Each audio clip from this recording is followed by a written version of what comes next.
All right, everyone, I am now live from Vermont. Of course, this event will be in New York City. I'm just actually waiting at the moment. This is a little bit of dead air that I'm trying to fill up right now for them to connect so that it can go fully live here.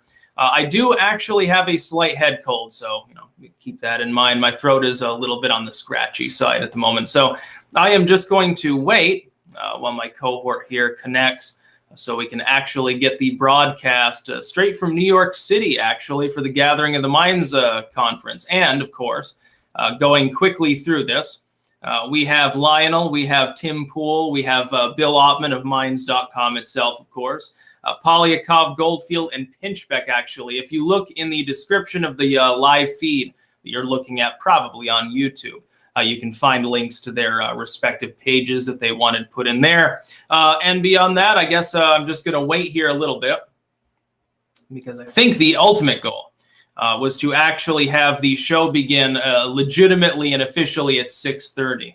Of course, I wanted to go live at 6:15, make sure everything was working all right. We may, of course, encounter a glitch here, but I think we got everything worked out. So taking a moment here, I'm actually going to turn my camera off briefly and mute my microphone as we actually await them coming in. But consider this like at most a 15-minute-ish warning. So yeah, that's about all for the next 15 minutes.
Like they're corporate persons as opposed to natural person.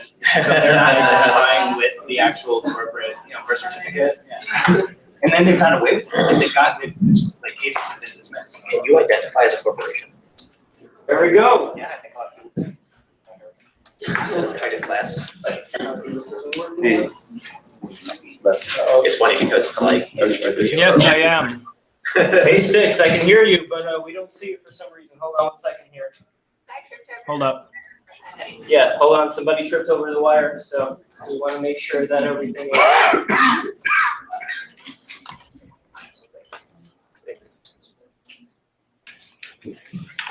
Sorry, Sticks. Please talk about whatever you want to talk about. 1 second.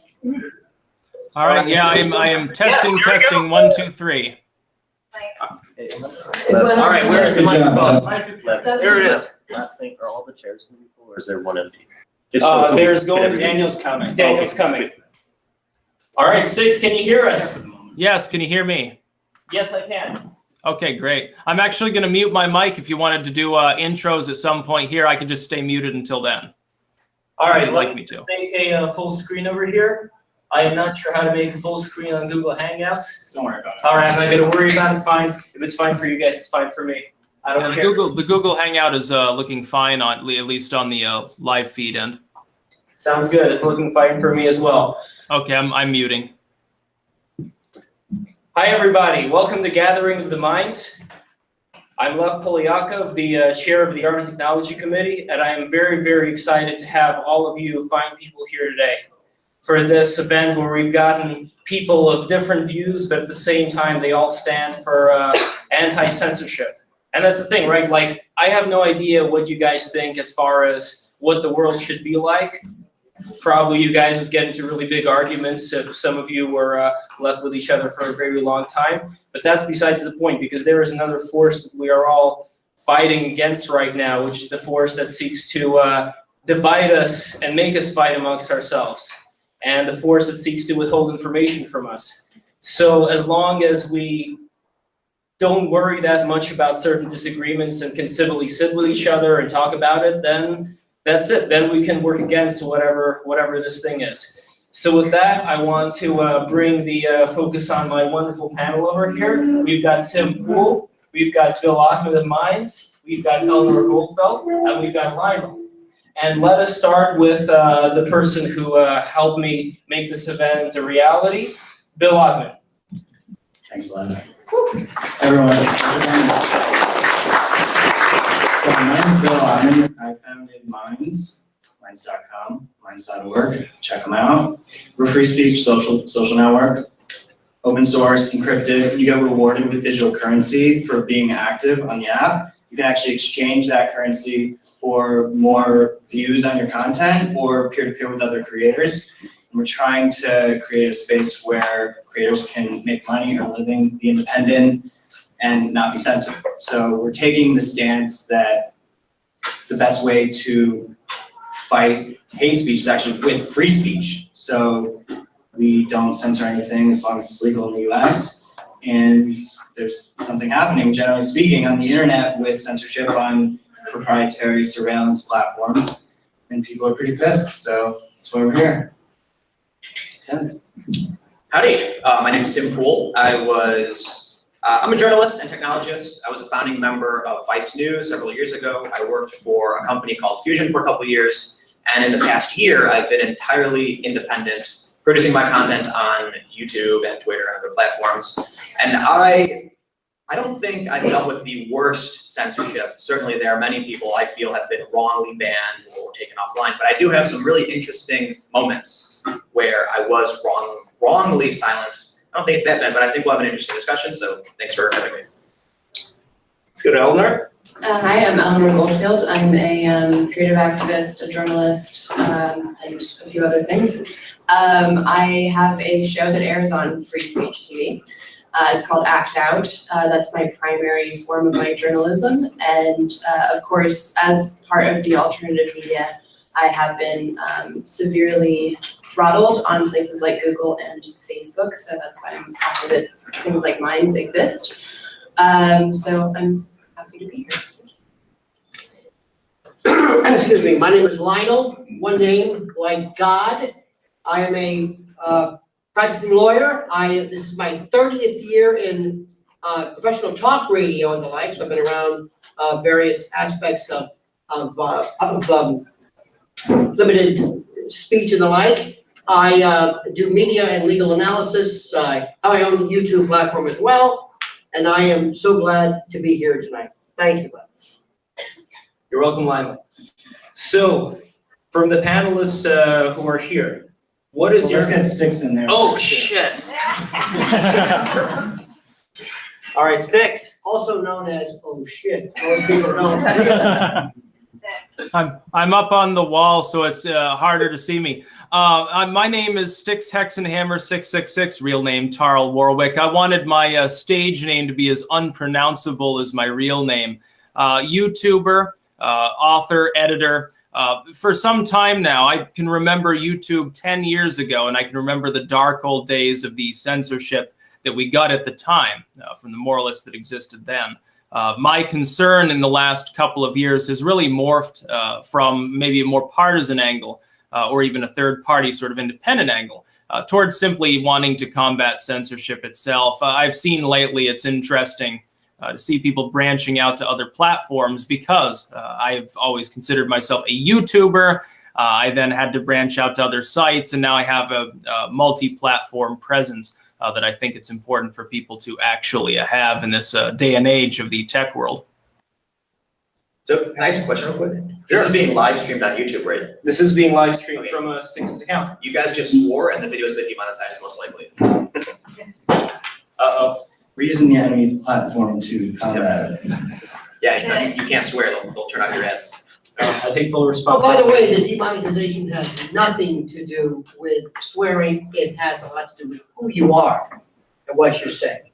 Because you will notice demonetization before you even go public by virtue of the subject matter and who you are. You can be some of the most vile, I didn't even jump into this, but you can be the most vile person spewing F-bombs in sorky fashion. You're okay. But depending upon if you fall into certain categories, I've noticed, for example, one time, just as an example, the YouTube title was, Why I Love This Country, something like that, or Why Puppies Are Cute. I did it deliberately, never said a word. I look, and it immediately says, not advertiser friendly. Hadn't even posted it yet. Why puppies are cute, so Well, I actually agree with you. I made a video in South Korea called something like Visiting the Raccoon Cafe. Literally just me and a friend for 7 minutes laughing and throwing food at raccoons in a South Korean cafe. Demonetized, yeah. So what do you guys think is the reason that all of this demonetization is going on? And furthermore, what have your experiences been with this demonetization from the very beginning? Like, did you see it growing into something that it is right now with the YouTube purge over time? Or how did it all work out for you guys? Well, it's interesting, if you look at the history of places like Twitter and YouTube, I mean, they started out with their roots in free speech. Twitter's slogan was free speech wing of the free speech party. So there is inner turmoil happening within these companies. It's not black and white, like they're evil, alternative platforms are good. There are people there who want to do good things, but it seems like the power structure in those companies are more extractive, pro-surveillance, pro-censorship. So it's nothing against. Eleanor, what do you think? Yeah, I mean, I agree. I think it does, like Lionel said, it has everything to do with who you are and your history and what you're talking about. For example, I noticed a friend of mine put up a post that said something about Israel, and then it not only was it demonetized, but they actually started losing subscribers. Like YouTube will knock subscribers off, and he started getting messages like, "Hey, I had to resubscribe to your YouTube channel like 4 different times." He then changed the name of the video. So instead of saying like Israel something something, it was all one word. So it was kind of impossible to take out. And all of a sudden it was like, oh, this is fine. It didn't pop up on their scanners, I guess, as being just Israel because he made it like one long ridiculous word. And so it's very clear that what is being censored is what you're talking about. And particularly if you are part of a larger network, like RT America or like the Young Turks or other alternative media sites, Mid-Press News and things like that, like have been really, really lambasted with that sort of censorship on YouTube in particular, but also on other sites as well. I want to just point out, I have been looking at demonetization for a long time. I've got a friend who's got a big YouTube channel who was demonetized before anyone even talked about demonetization. So right now, when they demonetize, you get a little yellow $sign, meaning there's limited ads. And my buddy, he runs a channel called We Are Change. He was having his ads just turned off. Someone at Google was going in and turning the ads off on his channel. I've been looking at this for a long time. I really can't understand how it works because they'll claim it's sensitive issues. Okay, if that was the case, then why are mainstream news outlets allowed to talk about, say, the Florida incident or other Las Vegas and run ads on it just fine? Oh, well, they're on a preferred network, things like that. Yet then there are people, I actually see channels on YouTube where you actually have a guy in like clan robes and it's running ads, and I'm just like, clearly it's not politics. I don't know what it is, but perhaps it's us, or I don't think it has to do with advertisers being scared. I really can't figure it out. Sticks, what do you think it has to do with? I think that it has to do specifically with issues of a partisan type that certain people, not necessarily even at YouTube, but I think people working with them don't like. For instance, we've seen that they're working now with certain NGOs. They've put out ads literally showcasing the sort of things that they're looking into. Some of these have to do with it literally, explicitly. The ADL's recent readout. Gun rights appear to be on that list. At the very least, occasionally, you're going to have people censored who are speaking about pro-Second Amendment issues, even if it has nothing to do with what they would even class as they are maybe a politicized NGO, really to do with what they would also classify as hate.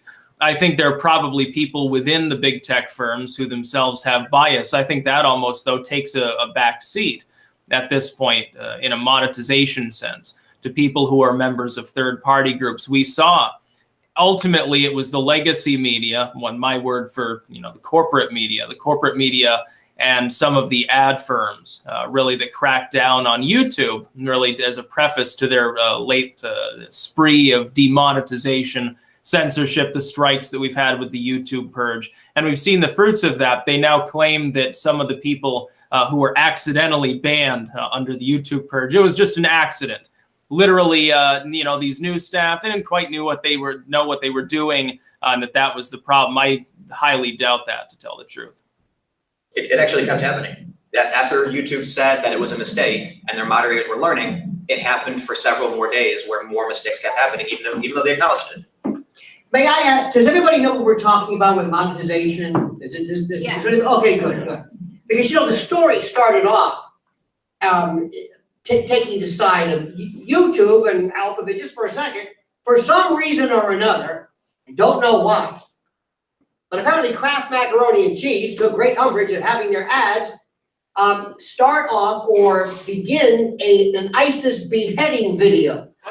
Now, I don't know why somebody didn't say with all of the algorithms and all of and I say algorithm like I know what the hell I'm talking about, but you would think somebody would be able to say, hey, this is a video, it has a beheading in here and it's not a movie. So instead of saying, why don't we do our best to perhaps maybe look at these videos a little bit better, or ask advertisers, do you mind an ISIS ad? Who knows? They immediately just said everybody must fall under this incredible dragnet of overreaction. So it kind of made sense. The other problem is there is no First Amendment against private entities. There is no First Amendment protection against a private company telling you you can't do something. That's their way out. It's not the government, it's just Google, which is the government. Yeah, it seems like they're missing the point with what most advertisers probably want. So if a computer company wants to sell a computer, realistically, they want to sell a computer to people no matter their political belief, because people need computers. So, but YouTube is assuming that's not true, and they're assuming that the advertisers only want to sell computers to certain type of people. So we're trying to create more of a decentralized ad network where there's just no censorship in regards to or arbitrary subjective decisions made with regards to advertising. People should be able to advertise what they want and with who they want when they want to. There's something interesting that I noticed in a study that came out a little while ago from Oxford, where they claimed that Trump supporters share the most fake news. I just want to preface this with the study their seed list of news sources was predominantly conservative, so don't be surprised if you find Trump supporters share the most conservative news. But what they also found was that when they created a map of the various political factions from right to left, Democrat, Republican, Trump, and the resistance, brand marketing, content produced by brands to sell products predominantly fell in the resistance category. That's, anti-Trump, Trump impeach, very activisty groups that are very, anti-Russia, that kind of stuff. I have a question. Are you worried about the ads that are taken off your sites or your content being destroyed? I mean, it sounds like you're worried about the money you're not making or something. I'm not understanding quite. Is this about the content that's not being seen because you're worried about your messages not getting out, or is it because your ads are being wiped out? There's multiple layers of censorship happening. So there's censorship of content, just a video being uploaded and then it being taken down for XYZ reason. But then there's censorship sort of not allowing certain content to make money. So taking the livelihood away from certain people based upon their content, which is a form of censorship. It's more of a financial censorship. So you can't produce your content without that ad in there. For free, let's say. I think one of the big problems, I will say, I think we fell into the demonetization discussion because I just pointed that out and that's where we ended up. I personally don't think demonetization is as big a deal as everyone makes it out to be. It is an issue because there are a lot of people who don't essentially know how to monetize outside of the fact that YouTube runs ads on your account. And one of the ways to silence somebody is to strip them of their resources, and then eventually they'll disappear. And then they can say, oh, we never censored them, just advertisers didn't want to be on their content. Well, that's actually, I can say legitimately for the most part, that's not true. I've had videos that have been demonetized where people hit me up on email saying, we'd love to sponsor this video. So what made YouTube decide that advertisers wouldn't want to be on my video? When an advertiser goes in the network and says, I want to spend $1,000 on my commercial, they'll check a little box saying no controversial videos. There's a series of selections they can choose from, in which case YouTube will arbitrarily decide, I believe arbitrarily, that my videos or someone else's videos should be in those categories, even if they don't fit. And then you end up, lacking resources. So what I'm really curious about is when it comes to these NGOs that have been pressuring companies like Google to censor certain things, how much of this is about the money as far as having an organization that has to justify its own existence, and how much is it about a certain idea of what's right and what's wrong and trying to suppress something people believe should be suppressed? Oh, and by the way, before I ask that, I would like to present our final panelists for this evening, the wonderful, and I know you don't like that word, Lionel, but it really applies to this gentleman here, Daniel Pinchbeck. Let's give him a round of applause. Sticks, I would be especially interested in you talking with Daniel as well, because both of you guys are in the mystic realms. So, but anyway, the question that I was just asking the panel was about the intention, let's not even just say NGOs, but of people in general, people who believe that it's right to censor and suppress and divide for the greater good. Like Lionel, where do you see this starting from and where do you see that going? Censorship, you asked a great question. Let me see if I can translate. Are you bitching and moaning about making money? Or is it about having your content and your thoughts and ideas completely quashed and removed? The answer is yes, all of the above. You can also be shelved. You can be shadow banned. You can be removed. You can have views dropped. You can say, as has been the case, as Mr. O'Keefe and others have shown us, that there are ways to have people not know that they're in a form of video or platform Siberia. And it is absolutely, without a doubt, coming at every level, at every, from YouTube, you name it, Twitter, YouTube, Facebook. Facebook, I know nobody cares about Facebook, but it is now being called community standards, or you've been bullied, or you've been banned. And what I believe is it's a slow and gradual habituation to see how much will you take.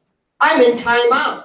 I'm off today. They shut me down for 24 hours. And people are just going, okay, like we're just sheep that just take this, because people say, well, after all, you don't have a right to this. You don't have a right, and that's where this is. You don't have a right to Facebook, Instagram, whatever it is. Start your own. Be a mind. This isn't the government. And the worst part about it is not so much this, but the number of people that I know who are completely just oblivious to it and who don't care. They're nushing, they're bored, they're well, you know, whatever it is, it's that social thing. So that's the problem too. Inaction as well as action. Sticks, what do you think? I think that ultimately the NGOs don't really care about money. It's not so much about any sort of income for them. It's really about suppressing opinions that they don't like. I think they're mostly, though, working on behalf of other third parties. What I've said, what I think is happening, if we look, for instance, at the attacks on even, you know, you would think of corporate groups, essentially, InfoWars. It is a business, fundamentally. It may be one that's entertaining. It's not the same as CNN, but it is a for-profit, multi-million-dollar business. We have a strange situation now where nobody bats an eye at the fact that CNN would come out, do a write-up, an expose, so-called, on Alex Jones or on InfoWars and say, oh, we're encouraging YouTube to kick them off the platform. We got this video struck down, haha. We submitted some others that were similar. You know, you understand what the actual goal is. And for them, it's about money. For them, it's, hey, there's a competitor on YouTube who has more support, more grassroots support than we do, we CNN, in this fight. We want to kick them off. The NGOs are just sort of a tool, I think, at that point. Now, one that has managed to get in with YouTube, convince them that they're noble, or convince them, possibly, behind closed doors, hey, if you don't work with us, we're going to get your platform screwed. Because we have power, we can label you a haven for bigots. We can keep talking about this non-existent army of skinheads that supposedly is using YouTube to really coerce people. I saw earlier, the main man for Right Wing Watch, Jared Holt, was sharing out an article. And this was very funny to me. This is something that needs to be said. I was going to speak about it in a video, but here's as good a place as any. He's sharing out an article that says, oh, the alt-right, you know, the boogeyman, really, of modern culture is collapsing. And I thought to myself, if the extremists, so-called, according to him, are collapsing, then why exactly do we need more censorship on these websites? Because I'm getting a totally different story. The ADL is telling me that extremism is on the rise, already prevalent, and that it's basically being sheltered by these online sites. I haven't seen that as a YouTuber, as a content creator. I simply don't see, I suppose, what they're seeing, but I think ultimately it's in partnership with groups within the old guard, the corporate media, because they're being outcompeted by people like everybody on this panel tonight. I have to disagree with some of that. So I used to be a director at various nonprofits dealing with fundraising. And I can tell you the moment that I decided I probably wouldn't do this anymore. I can't name the company because I'll probably get sued to oblivion. But it was around the time the Deepwater Horizon disaster happened. And they wanted us to fundraise, and they wrote us a pitch that was a total lie. They were lying about the scale of the disaster. They were lying about the amount of crude being poured into the ocean. And I said, why? You don't need to lie. Why would you expect me to lie to our potential donors? And that did not sit very well with them. When I look at these companies that are in the Trusted Flagger program, you know, I think most notably we have the Southern Poverty Law Center and the Anti-Defamation League. They need to justify their existence. When their job is done, they stop. They go away. But that's not what's happening. They keep saying it's getting worse, and you need to donate. Because if they tell you that extremism is going down, they tell you that you don't need us to police YouTube, then why would anyone give them money? They'd be out of a job. As far as Daniel, you go, I know that, for example, with Graham Hancock, there were various instances of people in the mainstream of archaeology completely dismissing his views. And the things that you were able to witness in your lifetime, I think, speak to a deeper understanding of what exactly is going on this planet. Would you also say that there is a censorship going on, whether it's various NGOs or just people who like being in the position that they are to keep things a certain way, a certain style? So I kind of feel that I've jumped into a discourse, and I'm still trying to figure out how I resonate with the whole discourse. As far as YouTube censorship goes, I wouldn't really say you've ever been censored. It just like a huge number of different issues recently brought up. I'm not quite sure which one to address, but there's a paradigm. There's like a mainstream paradigm that somebody challenges it, they're going to get censored in certain respects. I mean, like Graham Hancock and Rupert Sheldrake did TEDx talks that were taken down from the TED site.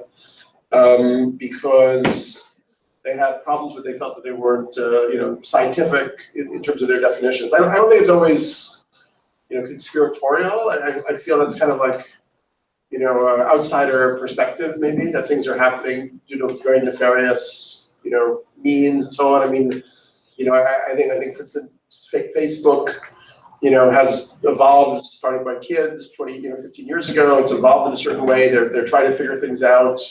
I'm not sure it's as nefarious as or much of a plot, in a sense. And then I do think we have a big problem with hate speech. With sort of neo-Nazi speech. I mean, I'm not sure where I stand. I may have a different perspective. I think sometimes there is certain types of speech which isn't really helpful to the public. Like Richard Spencer saying that maybe we need another genocide against African Americans. I don't really know if I consider that to be speech that should be protected to be in the public domain, or maybe there are reasons why Germany, like after the Nazi era, had to not allow certain types of discourse. Well, if we have two roads that we could go on, either banning it or not banning it, Bill, I'd be interested in what you think, and also Styx, you've had a big experience with this as well, as far as being able to talk with some of these kinds of people. Where do you think the road would lead if we do outright ban and censor things that are as horrible as we can ever imagine? Well, when Lev and I were getting dinner, he used a really good word for it, which was fermentation of bad ideas happens when you ban them, generally speaking. That, okay, you ban them from the mainstream, sort of out of sight, out of mind, but where they go, they're not going away. They're actually going to find their own little rat hole on the internet and just fester and do their thing. So, useful speech is different from free speech, I think, and social consensus on what is useful, that's different from the law. I think one important thing about free speech is when I see these deplatformings, recently Sargon of Akkad, who was a YouTuber, had a bunch of anti-fascist protesters come in and shut the event down. When you shut the events down and you don't allow these people to speak, they will find the little red corner of the internet, they will find the little hole somewhere in the wall, and there will be no one to challenge them. And that means when they do convince someone to come in and sit down and hear what they have to say, they're only going to hear good things. And that person's going to be like, wow, all of this makes sense and I believe it. When you create an open forum with real debate, you can have someone say, here's why they're wrong and I can prove it, and that creates useful speech. Eleanor, what do you think? There's so many thoughts going around my head right now. Where to start? I think that prohibition has never helped the U.S. I mean, you can look at anything, something as seemingly trivial compared to the rise of fascism as the prohibition of alcohol, and that led to the mafia, and it led to the installation of gangs in a lot of major cities. But I think instead of looking at it like just sort of like this black and white situation, I think it also helps to ask the question, and I don't pretend to have the answer to this, but also ask the question, like, what do we want our social media platforms to be? Do we want them to be an exact representation of like a street corner where anybody can go and say anything that they want? Because I think it's important to note that social media platforms are not, they don't have the same restrictions or freedoms that a street corner does. So for example, in the book, Corporations Are Not People, the author talks about like how Philip Morris argued that, a smoking ad is just like it's just like free speech. It's just like a person standing on the street corner telling people that he really enjoys smoking. But that's not true, because that's not subject to somebody walking up to that person saying, hey, this is really messed up that you feel this way, let's talk about it. A social media platform, as I'm sure a lot of you could attest to, it doesn't have that real life feeling. I mean, I get trolled so often on social media, but I get trolled so infrequently in real life because you have this freedom to be horrible online that a lot of people don't take that freedom offline. That's not to say that I think that everybody who trolls me should be banned from the internet. That would be absurd. But I think that we should take things like threats, and we should take things like calls to genocide entire peoples. I think we should take that very seriously and ask ourselves, what do we want our social media platforms to be? And particularly like in this moment of the rise of anti-intellectualism, the rise of these far-right extremist groups, do we want our social media platforms to be open to them? And I'm not saying I have the answer. I think it's a very difficult question to grapple with, but I think it's worth contemplating, like, how do we want our social media platforms to look in regards to how free speech looks in the real world, and ask that question, like, just because these people have free speech, you know, in the real world, does that mean that we have to be the platform for them? Because free speech, for example, doesn't apply if somebody walks into my apartment and starts shrieking at me. That's not free speech. But outside on the sidewalk, that's free speech. And I think it's that sort of question that needs to be grappled with in terms of the online experience. We can divide this up into different issues. First of all, we can talk about terms of protocol. Obviously, it's social media, which is it's almost an oxymoron, because when you think about what you can and can't say, but obviously, you shouldn't be able to abuse people. That's not what we're talking about. There's gotta be some kind of something. Here, for example, you gotta wear a jacket. No shirt, no shoes, no service. We're used to that. The issue is that when Facebook, Twitter, whatever it is, as seemingly innocent and cute as they are, but people who, for example, just spend their days taking pictures of their sleeping dogs or whatever it is, this happens to be the source of news for 90% of America. Now, all of a sudden, this little cute little social media turns into a utility, in my view. It's bigger than anything. This is where people get their news. Now, it's one thing to say, you can't curse, you can't pose child pornography. Yeah, we know that.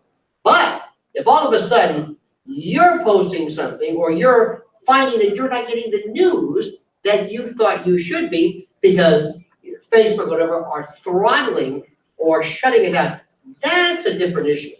Very quickly, 25, 30 years ago, there was an idea called hate crimes. And hate crimes, we love the idea, which to me is oxymoron. I don't know about love crimes or what that means, but anyway, but years ago, there was a thing called hate crimes. It was the idea of taking something that is already cognizable in law, let's say battery, hitting somebody is against the law.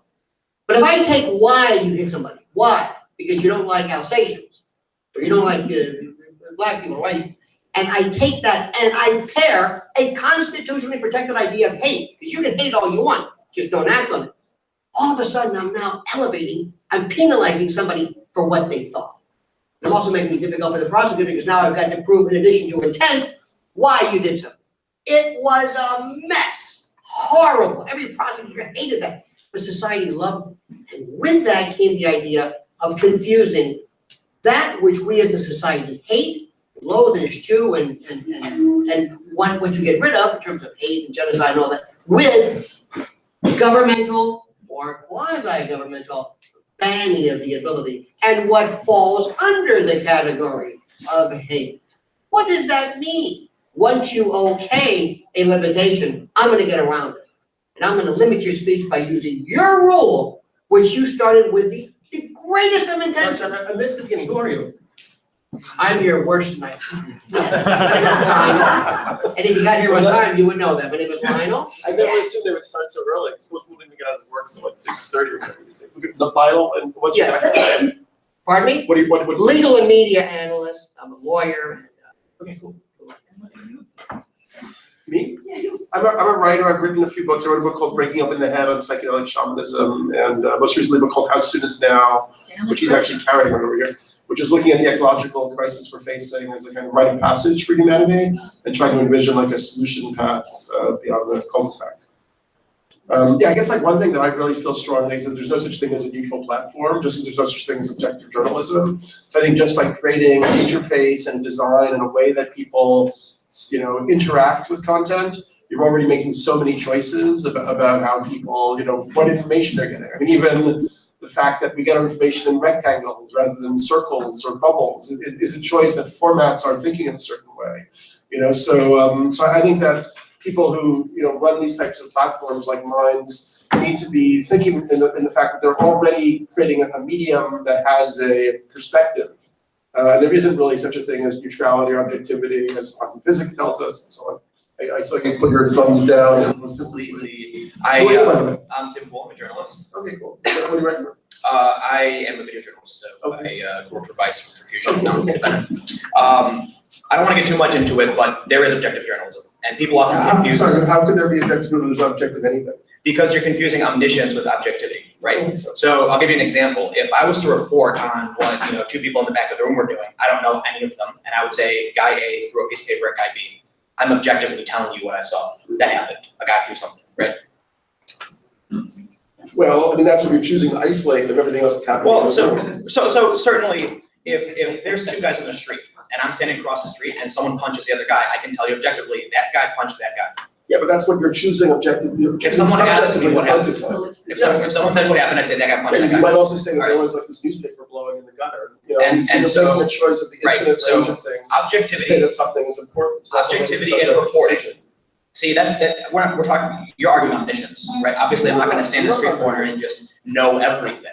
But if I'm in a place and I'm looking at a group of people and I see someone do something and someone asks me what I saw, I can objectively say, I don't know who those people are. Now, if one of those people happen to be like a friend of mine, that's not objective. So there's a difference there. But I don't want to get too much in this because we're not on a journalism panel. But I do want to mention one interesting thing you brought up that I think Bill absolutely needs to pay attention to is that if it is true that the right is targeted more by censorship on these platforms, which I'm not saying it is, then at least the perception is among the right. So what happens is they flock to alternative platforms.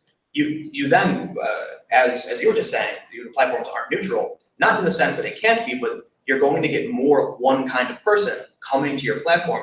And then how do you prevent that platform from just being a platform for their politics? Yeah, I mean, well, first of all, censorship is happening to both the right and left. It seems a little bit more tipped towards the right, but I mean, LGBTQ, Wired did a really interesting piece about LGBTQ censorship on Facebook for, whatever it is, nipples, certain language. So it's affecting the whole spectrum, but I mean, yeah, I think as long as we're guiding the conversation to where that is not pure neutrality. We're having this conversation. We're not just letting it happen without talking about it. That's a huge conundrum because I'm sure YouTube would say we're guiding the conversation. We want to make sure the racists aren't flourishing. It's a challenge. I guess the question is like, how do you guide the conversation without creating the sort of filter bubbles that Facebook has created where like, if I Google something and you Google the same exact thing, we'll get two different results. We'll get two different pages of results. And it's the same thing if I log on to Facebook and Facebook knows that I predominantly look at, environmental justice pages. It'll show me those predominantly. But even if my mom follows the same pages, but she's more interested in dancing, then she'll see the dancing. So it's like, how do you guide the conversation without restricting it and creating these sort of filter bubbles that are basically just echo chambers? Well, that's why the chronological unrestricted newsfeed is essential by default. I mean, that is actually an example of technical neutrality that is really important so as not to create those bubbles and let people continue to reach their audiences. On Facebook and Google, you're reaching 3% organically now, so. But do you think people will automatically start filtering certain things out of their feed that they don't want to see and go back into those bubbles? Like Boost breaks the bubble. You can opt out of Boost if you want. I mean, ultimately, look, you're gonna create your experience and we think users. Can you say a little bit about Boost just so everybody knows? Users deserve to control what they're seeing. I mean, just having algorithms dictate your daily flow of information is ridiculous. Like, you should subscribe if you want to subscribe to, unsubscribe from them if you don't want to see them. Boost is a system where you can boost your post based on the amount of currency that you have, and you can get more views on it, and Boost show up every once in a while on your feed, and that's sort of how the network is driven. But you don't know what those boosts are going to be, so that's a good bubble popper. And then the other tools are just listening to conversations, trying to subscribe to people you disagree with. I don't know. There comes a point where education matters. You have to educate yourself. Phil, here's a question for you. What would be a way that you could create metrics around whether Minds was having a positive or negative impact on people's capacity for reasoning? Maybe we could run a secret experiment like Facebook did, where they measured people's moods and they injected either happy or sad content and then looked at their posts and reactions. And yeah, they figured out that they could dictate people's happiness levels. And it was, so now experiments like that. You're jumping into a negative. I know, potentially that could be positive, but it would have to be totally by the consent of the user. obviously, and all of the data would have to be totally public. So you would, I mean, it could happen in a transparent way, I guess. I'm also wondering if there's a way, because I feel like one of the things that gets lost on social media is the ability to change your mind, or or even like being asked to change your mind that's not also coupled with a death threat. So I'm wondering if there's a way for a place of minds to say like, hey, this is, you know, like on Facebook we have like the ridiculous like recommended for you. But if there was an actual way to make a recommended for you that was outside of the purview of your typical pages that you follow, and it was like, so like I might get something that was more like not as left as I am on the political spectrum, and I could read it and be like, oh, that has some interesting points. And that way I'm going to it, I'm not getting it thrown in my face by someone who's angry. And yet at the same time, that's a way to get outside of the filter bubble. Yeah. That's a good suggestion. Sticks, as far as getting people out of their bubbles, that's one thing I would like to ask you, but also the conversation about talking with people who most people would not approve of that much, and how that actually stops the fermentation that Bill was referring to before when we were having dinner. Well, those two things really go hand in hand, because the best way, if you're talking about social media, whether it's YouTube, Facebook, whatever, I think, this is just my feeling, the best way to challenge someone's echo chamber to prevent them from becoming, you know, too fanatic, maybe they get violent, or they remain ignorant of reality, perhaps, is to challenge their views by not creating an echo chamber in the public space in the first place. I think the biggest problem that we're seeing emerge on YouTube isn't even so much, you know, the rules as the discerning behavior of the moderation staff and the algorithms. I think what's happened is that they're confusing vagary with the ability to just use a little bit of discretion in how they apply the rules. So we've got limited state. Limited state is applied to a video that does not actually break the rules, but it comes close to breaking the rules. The final decision on whether your video should go in that category is made by a perfectly fallible, potentially biased human being. I think that the biggest problem is if you're worried about extremists, you're worried about fanatics, zealots, whatever, those people, you're worried fundamentally about them having an extreme bias. How do you then fix for the fact that some of the people policing that behavior may themselves have similar degrees of bias? I think that's becoming a big problem. I think Facebook is becoming irrelevant at this point, so I'm not sure why even bother talking about it. It's dying as a platform. None of the new kids, so to speak, use it. People from my generation, of course, we're gravitating away. We're using Minds or Gab or something like that. Nobody cares about Zuckerberg's synth experiments anymore in the Institute. But definitely you've gotten to the point where you've got people being chased into echo chambers, and you can go to them. But I think people should be able to go to an extremist echo chamber as long as they're not like plotting terrorism or something.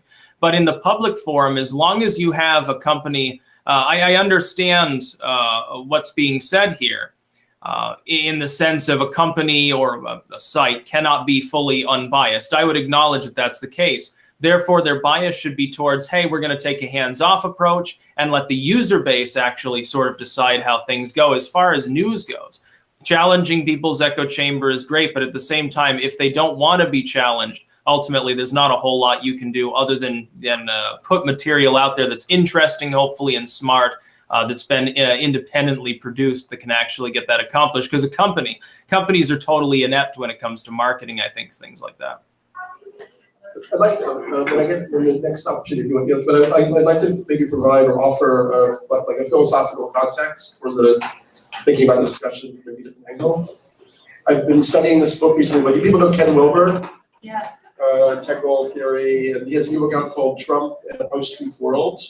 For me, it was really, really clarifying and really helpful. So Wilber's whole idea is a spiral dynamics model, which argues that there is an evolution of consciousness that happens through people kind of reaching more encompassing perspectives. So in the way we view even in an individual lifespan from childhood to adulthood. So people start out with maybe self-interest, then they have interest in their family or their local community or their ethnic identity or their national identity. And these are different memes that he assigns different colors to. He believes that since the 1960s, the leading edge of consciousness on the planet has been what he calls the green meme. And about 20% of the population in the US, he argues, is in this green leading edge. And it's postmodern, characterized as pluralistic, world-centric, no longer out of this idea of ethnic identities, believing that everybody has a right to live and prosper and so on. But as that form of consciousness has become predominant, its negative polarities have also become more evident. And what those are is if you believe that everybody is equal, then the negative aspect is there's no privileged position.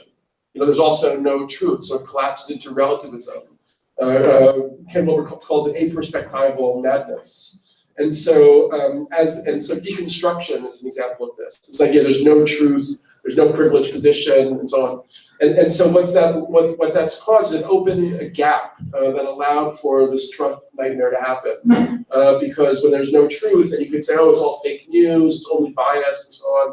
And so now we're in a world where, we can't establish what's better than something else as a worldview. And Wilber says that actually we have to recognize, this pluralistic postmodern worldview is against hierarchies. But instead of hierarchies, he proposes we think of what he talks about as growth holarchies. That actually there is a natural evolution from ethnocentric identity to kind of planetocentric or even cosmocentric identity, and therefore that is an advance. Like it is better to not be trapped in an ethnic identity or to identify as a fascist who doesn't like black people or Jews or whatever. And so in that sense, I think media should have a function, conscious media should have a function of trying to help lead humanity away from these, sort of atavistic identities that are actually causing so much strife on the planet by helping them understand an ecological and holistic perspective. And that's what I would personally prefer to see something like mine says. It's not necessarily about negating these other worldviews, but figuring out a way to, to diminish their hold on people's psychology. Because they have a kind of negativity, has a kind of hypnotic thrall on people and catches them in a kind of fascination loop, which then leads to things like school shootings and racist uprisings and so on. It's a very fascinating observation, and I'd be interested in what everybody thinks, but I actually like to start with Styx. What do you think about what Daniel just said right now? I think that if you have that deconstructivist view and you don't believe maybe in an objective right or wrong and you're going from merely the pragmatic, look around at the world today and the results of multiculturalism and censorship, they're not positive. The problem is there will always be a misapplication of any censorship, no matter how benevolent a certain person or group may be in trying to establish it. I really don't feel like you really heard what I said. I don't really feel you're answering what I had to say. You're answering something else, which is okay, but it doesn't really feel like it answers what I was trying to express there. I don't know if you care. What's the central point then, in a nutshell? Constructive postmodern relativistic worldview is actually something to acknowledge and also to transcend, but not to then say there's no hierarchy. You can say there's no hierarchy, but there is an evolutionary trajectory, which is towards more inclusion and recognizing a kind of ultimately a holistic understanding that we are all one species connected to the planet. We have an interconnectedness, we have responsibility for the whole. Like that's the trajectory we need to go in, right? Yes. I would disagree with that myself. I think it's important to keep in mind differences between individuals and groups for the purposes of governing one's life. Ultimately, though, but let's going a little bit further. Let's assume that you say that it's utopian, it's good, it's positive. You can't force other people to take part in it. How does that have anything to do with maybe tech firms or journalists attempting to coerce people? It just gives, trust me, it gives more ammunition to people like myself who are looking for an excuse to attack the corporate media, because the corporate media in every other aspect, you're essentially saying groups like maybe a CNN or whatever, I'm not sure, should, despite the fact that they tried to promulgate war, they themselves exploit hate. They try to use wedge issues, people's differences, to cause them to be at each other's throats so they can sensationalize and make money. Despite that fact, you would want them to be like the moral guardians of the universe. I think that's a terrible idea. Of course, how do you get that perspective? That's totally not anything that I have to say. I think what Daniel you're trying to say. Okay, I think I could be the mediator here, I'm perhaps. really not, I mean, I'm not a fan of corporate media, but I do think that we, in this collapse into the negative pole of the green meme that Ken Wilber talks about, which sticks, I have to say, is exactly from my perspective where you're anchored right now.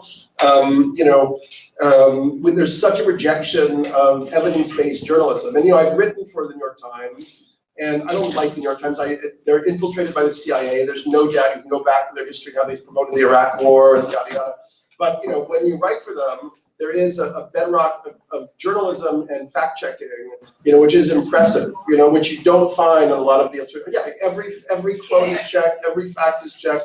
It's just checked. It just It's not true. No. I've worked for That's totally wrong. Yeah. I've worked for I'm anything not companies for talking 2 about years. Disney, I'm talking about the New York Times. Right. So, And I'm not saying that they're a paragon. I don't like corporate media. I'm not a paragon of corporate media. I'm saying there are standards that actually have meaning and value that should be then brought into this alternative realm, rather than this kind of like what's developing is this sense of like a total kind of vapid relativism where there's no point of view that's of more value than any other point of view, which isn't going to help us as a species. We should collapse into the miasma that we're already collapsing into. who decides which point of view is the right one? Well, that's why I gave you Wilbur as a perspective, and I recommend a few of his books. I mean, he's not even my favorite thinker, but I think in this circumstance, he's very useful because there is an evolutionary trajectory, and there are point of views that are more encompassing, more humane, and actually better. To care about the Earth and the future of humanity is better than collapsing into an ethnospheric, racist, or some similar type of identity, which is separatist and won't allow us to grow past this point. Well, Daniel, if, for example, in the Kabbalah, we have the idea of the spirit world, which is always giving off something, while we're always receiving something.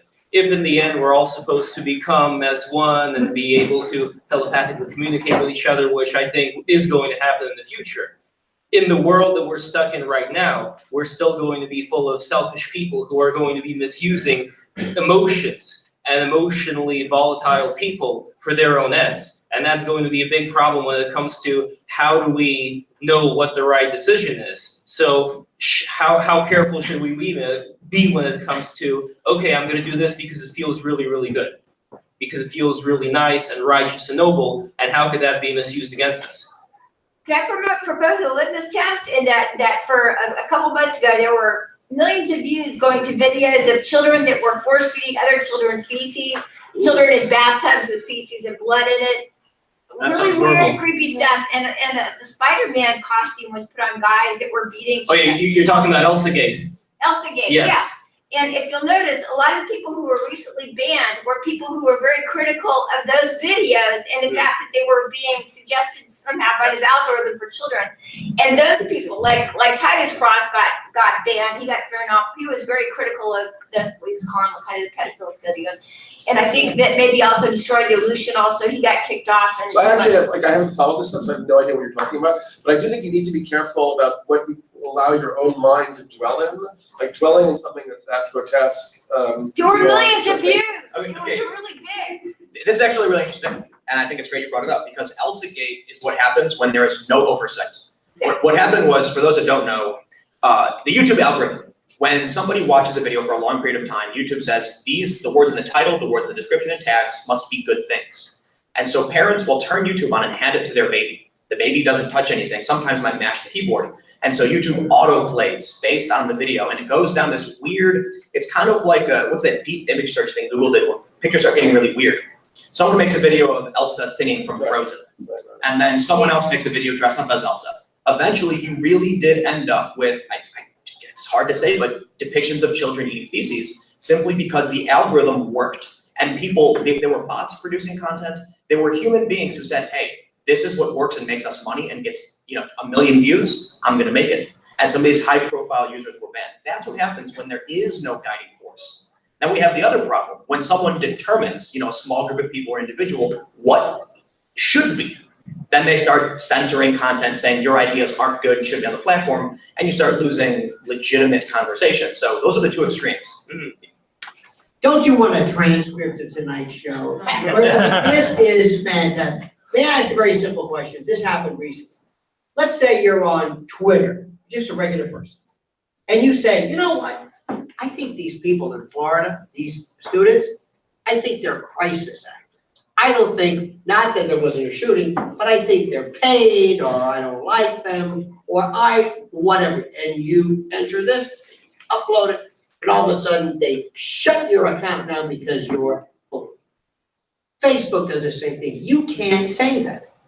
People say, yes, and there's a sense of how dare you, and then YouTube does it. Now, here's the question. Is that okay? Is it just, it's Twitter, it's not like it's a free speech violation, it's no big deal, they've got their rules, start up your own Twitter. Anybody see a problem with that? Because that happens all the time, very, very simply, or you will write something for whatever reason. You didn't phrase it correctly, we're not talking about infantile coprophagia, nothing even that gross, pretty simple. I don't think this is real, or I think it might have been a period of history, a particular story that didn't occur. I'm a revisionist. I don't believe it. It's my opinion. Nothing profane. I've got 4 followers. No big deal. They shut my account. Do I have any repercussions? Do I have any right? Or is that just the way it is? Because that's the issue. Somebody doesn't like your opinion. It's not the government. You're not being arrested. You're just shut down from your Twitter. What right do you have to just say things in the public domain? I'd like to point out why that's a bigger problem than just having an opinion. Not too long ago, after the Florida incident happened, the Associated Press reported that a white nationalist took credit, saying that the shooter trained his camps. A little bit of research and you'd find out that it was likely a hoax perpetrated by users on the Discord platform who were trying to just trick the media. The Associated Press reported as fact. They cited the Anti-Defamation League, who cited 4chan as fact, which was surprising to me. Several different news outlets then sourced the AP, saying it was all true. I made a video that day where I said, this is likely a hoax. And I showed some clips of why it was likely a hoax. I can't say definitively, but we know these people were attempting to do this for some time. And citing 4chan as fact is not a good idea. And who is this guy claiming he was actually had this kid at his camp anyway? This is not confirmed. YouTube took my video down and issued a community guidelines strike, saying that I was harassing and bullying, presumably the white nationalists, which was shocking to me. The next day, the Associated Press issued a correction. Yes, they shouldn't have sourced the Anti-Defamation League, who found some random guy on the internet. And a day later, YouTube brought my video back, no word, no apology, no correction. So what happens when someone at YouTube or another platform decides, you know what, you're probably wrong because a large corporate news entity says, disagrees with you? Well, then there's going to come a time when a legitimate story comes out. I think a lot of these conspiracy theories are crazy. I mean, but there are real conspiracy theories. We know that. But what right do you have to YouTube? Let's assume everything you're saying is exactly correct. You just expressed something and somebody overreacted or not. What right do we have to express speech on social platforms? It's a very simple question. Is there a right, or is that just the way it goes? Start your own version. Whether or not it's a right or not, I didn't violate any of their guidelines. That was a false strike. And if you are unfairly taken down, what? That's the issue. There's the Electronic Frontier Foundation. Any of you aware? Sure, yes. All right, John Perry Barlow, these are guys that really started in 1990 with what the beginning of this discussion was. It's evolved like 6 different times. It used to be, are you in touch with people like that? Are you talking to these people? These are people who can take your case to the court. There's also something about trust that's going on. It used to be in my youth, when I was your age, that we had certain newspapers and television channels that we watched, each one bearing a certain kind of point of view. We knew when we read the editorial of the Wall Street Journal, which still today is very conservative, we knew that we read the rest of the paper. It was just journalistic news, holistic. They were afraid of the op-ed people, in fact. But if you read, the Post, you get you know what you're getting. Anyway, so you knew if you read the Christian Science Monitor or you read the Harlem newspaper, you knew what you were reading and you bought it for that reason. And if you were a journalist, you were reading all those papers to get all the points of view. You're talking about this bubble. What's happening here is that every single one of you, multiplied by how many in an infinite number, all have an opinion. And you're smart, so you're sitting here, and I enjoy listening to you. But there are a lot of dumbasses out there who are putting these stupid things with the children eating God knows what on. And you know what? I am suddenly handing that to a child, because of an algorithm. But that's your fault. No, it is my fault. But so what? The question is, you can't go to court, you can't say, wait a minute, they took my thing out. I want to call it BFF. that's The true. DMCA, But for when example, is the- reason and right? That's a different issue, Well, though. You're right, that's what Yes, we're deciding. we're very big on Where is the rights. law? Where is it, what do you do? Do you have any right? Yes, you're right about that. What about reasonableness? Aside What from about reasonableness, ethics? aside What from about that, philosophy why of did, life? aside from that, What do about you have a general right point to- of view that we should strive for? different argument. It's not a different argument. We're not I'm talking about it. suggesting that they should be merged. We're not, no, no, what I'm Yes, saying is, because if the you law- are, okay, if you just the said what law- you just said the- right now, Just a second. and Ryan. Twitter decided to shut you down. You have a microphone. Sorry. Let me get back to this. No, no, no, no. No, she can finish. Excuse me. Please let the lady finish over there. They wouldn't have had a models release. No. Those videos Please, were all right. up for The whole point is that we made laws with reasonable people who created a world that came from people who thought we were gonna act with reason. And when we were out of that reasonableness, out of that sense of a child knows right and wrong. A child knows when they're doing something naughty, when they take the cookie or when they do something like pull the cat's tail. They know it. And then they kind of see what mommy's gonna do or daddy's gonna do. We know when we're not putting, we know what's right and wrong. The right to put all this crap on the air, yes, have the right, but when that idiot who likes those pictures back 40 years ago or 20 years ago when none of the internet was around for me to have to see it, I don't wanna see the guy putting a child eating feces. I think you're making a very good Dear point. God, let him I show his think- poor I don't friends. think they I were think- willing I think- participants. No, I don't wanna see these things. We have to have some I think that sense your of point is reasonableness. very good. That part of the problem is it's decay of our capacity to reason and act ethically as a society. It's like atrophying, and somehow the social media system is actually accelerating that atrophication. I totally. And we don't quite know what to do with it. So let's just acknowledge that we don't quite know what to do about it. And I don't think that, I mean, even when you were describing, it didn't seem to me like terrible. You know, it felt to me like there's like a system that's trying to figure out, like an immune system, how to react. So yeah, like people report something and it's wrong, they're human, they get carried away.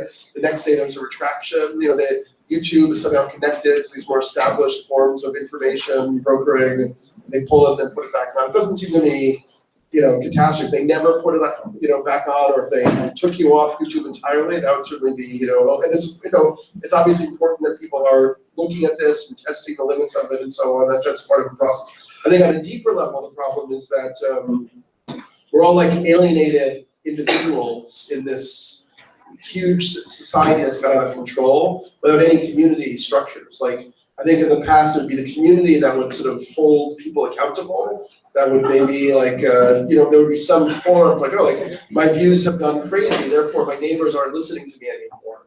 Or they don't, or they're not, or they're, that nobody wants to hang out with me. Now people are going crazy in these like isolated silos, and they're just screaming online, and they're finding other lunatics who listen to that screaming.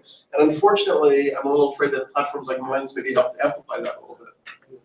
Sticks, your gears are probably turning right now as far as what you're going to talk about. One thing that I would really like for you to address is, do you see there being a shadowy catastrophe coming with this dissolution? Or do you see in the next generation, the generation that, for example, listens to you, something else sprouting, something that we may have lost? I would say simply that we need to determine where we're going to go as a society. Things tend towards polarization, that much is clear. We have to determine, are we going to throttle the entire internet, throttle the information on it, and a lot of people who create content? Now, or are we going to have more or less a free and open internet? I think Lionel was touching on something important. That is, there's a differentiation between your right, specifically and legally speaking, to use a platform like YouTube and Twitter. And I would say the pragmatic side of it, which is, should these platforms, is it sane? Is it a good idea for them to engage in censorship? I still think that there's an opportunity for simply grassroots support to prevent the worst aspects of censorship. It's not a case where you have to have either total lawlessness or, total authoritarian nanny state YouTube. It's a case where YouTube already had rules against the kind of content that we're discussing. It already would have been determined as spam. It's just that nobody wanted to touch the issue the people that did tend to touch that issue tended to be on the fringe of YouTube, in some cases ideologically, and then they were targeted for bringing it up, probably by the same people making money off that nonsense. Meanwhile, though, we've got NGOs that fundamentally, instead of looking at tidal waves of spam, protecting children, protecting people, sex trafficking, stuff like that, instead of focusing on legitimate issues on YouTube that clog up the platform or are criminal, they're worried about something that's could be construed as offensive. Or somebody, they fired a gun and so an algorithm determines that it's war footage, it demonetizes it. I would say I'm in perhaps a unique position compared to many creators. I've never monetized any content. I rely upon book sales and grassroots support. I never used AdSense. I'm damn glad that I didn't.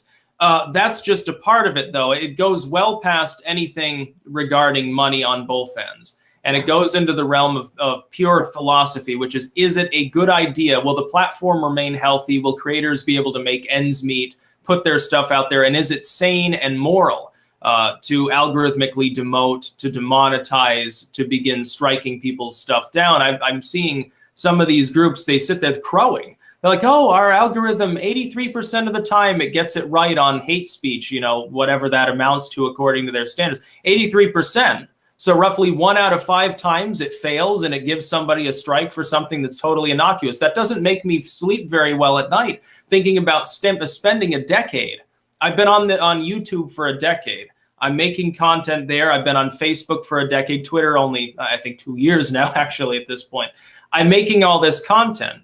I have no specific guarantee that some random rogue staffer doesn't decide they don't like me and kicks me off of a platform, or some algorithm gets it totally wrong, and maybe I stop being able to post for a week.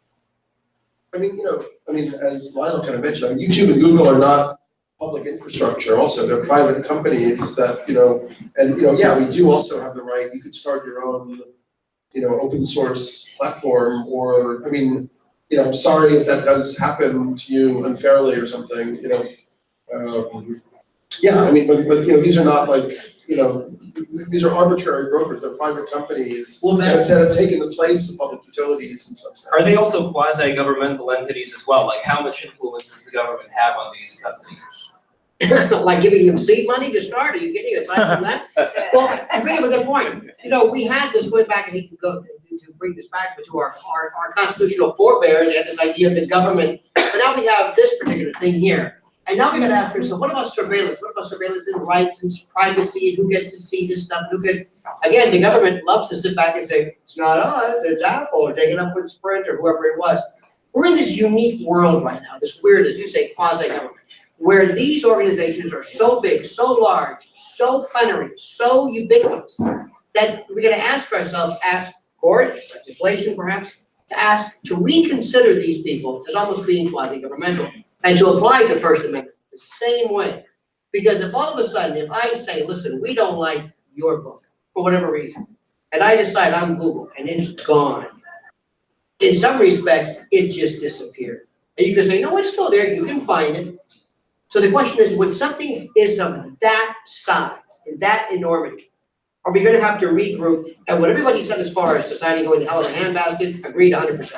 We're decadent, we're fetid, we're odious, we're horrid. I understand that. But the question I have too is, when do we say, how do we ever benefit by saying no? You can't say that. And forget the extreme, kids eating feces and that sort of child pornography. When do we somehow just say, you know what, we're going to err on the side of just letting people say everything, and let the community perhaps do something, or with some grassroots. Or we also have another issue coming up, which is deep fake. The fact that now there's not going to be any capacity to tell if a video is real or not. So there'll be a video of Obama, noshing on Jewish babies or something, and it'll look just like Obama. And you can be sure that is going to be weaponized by all sorts of horrible. Yeah, actually, that capability is pretty well known. Oh, it exists right now. This is a great discussion, but maybe supplanted by the real fake stuff that's generated by AI. Adobe also is working on a fake Photoshop right now. Basically, it's a vocal version of Photoshop, and apparently they're going to be able to emulate typical voices within the next 5 years. Or just the CIA that created fake beheading videos. Like the Pentagon has its own propaganda wing. But no, but I'm saying it's another example, which is very frightening because then our government uses that as evidence to Government perpetuate uses more. everything. Yeah, I have right, but my some- point being that is really horrifying because they are then in control of the missiles. I mean, I can post a fake video of me eating a baby, I can't also launch a missile. So what are you guys gonna do? Well, I have an answer. Come closer to the mic if you could. I have an answer for Right up here. the fake digital content that can be out there, right? One of which is the blockchain. Because right now, there's technology that you can timestamp anything that's created against the blockchain. So then if you create technology, which is out here, it's easy to do, where basically take a video of something and it timestamps, okay, at that time, at that location, this is what it was. And then if there's changes at that, you could always check to see, okay, well, we know that this thing was modified after it was originally made. So there's a way in technology to deal with fake digital content. Wouldn't that require every reporting device to be connected to the internet as before the police? Yeah, and they more or less are already, right? But that requires. If it's against the blockchain, it's centralized. If. No, it is. It just is. I mean, that's what it was designed to be. So that's that. And then I think There's not other, just one blockchain, there's many, many blockchains. there are, but I'm just, now we're talking about more details. I'm just saying. Yeah, there's a versioning solution. systems. There's a using solution. Yeah, there's a as much as we solution. can, yeah. There's a solution. The other thing I want to touch on is, I think the main issue is accountability. And I think what you were referring to earlier about the trolling, right? No one trolls you like they do in real life as they do online because they don't feel that accountability. And that's why I think that people. You probably just closed it. He's fine. I think when we're talking about free speech or any sort of freedom to do something, we're all free to do whatever, right? Now there's levels of accountability for that. I'm free to go murder somebody, but if I'm caught, I go to jail, right? It's just, I'm accountable for it. If I'm not caught, I don't go to jail, but there's nothing prohibiting me from doing that. And people can say and do things that are disgusting. And now we have to decide, okay, are we gonna allow them to be accountable? And is it the social platform, be it Facebook or Google or this, that causes that? Or is it our society that's gonna rise up and say, you know what, this, even if we disagree with it, it's fine, but this content, because it's just objectively obscene, these people need to be accountable for. So that's what I just want to touch upon those two issues. Before we go to Q&A, I would like to ask everybody in the panel, what do you guys think is going to be happening in the future as far as the next generation, Generation Z? What are they going to experience? Are they going to be any different from us as far as the way they look at the world? So I would like to start from Daniel and just go around to the panel and find out. I don't know, but I have a daughter in high school, is that Generation Z? Yeah. I mean, they seem pretty nice so far. But I guess I'm more concerned about, some of these issues. I mean, I do think, I think that, what that man just brought up around the blockchain is interesting. And I don't think there's necessarily a technological solution, except maybe we can use the blockchain to create networks of trust so that people have some kind of verification that goes back to some type of source. Because with the swapping of fake news and now deepfake video, and all the alienation, atrophication of civic discourse, leading to all these maniacs getting all this attention, we've got some serious problems. And I do hope technology can be used in a wiser way to resolve them. I'm just not sure that that's the case. I want to say something first. I think YouTube overall is a net positive. And often we have these conversations where we just rag on the things they're doing wrong. And as much as they have done wrong, I'm grateful and I benefit greatly being on YouTube, as well as many other social platforms. So just because we bring up these issues we want fixed doesn't mean we think the platform is bad. No, it means we want to make sure it stays good.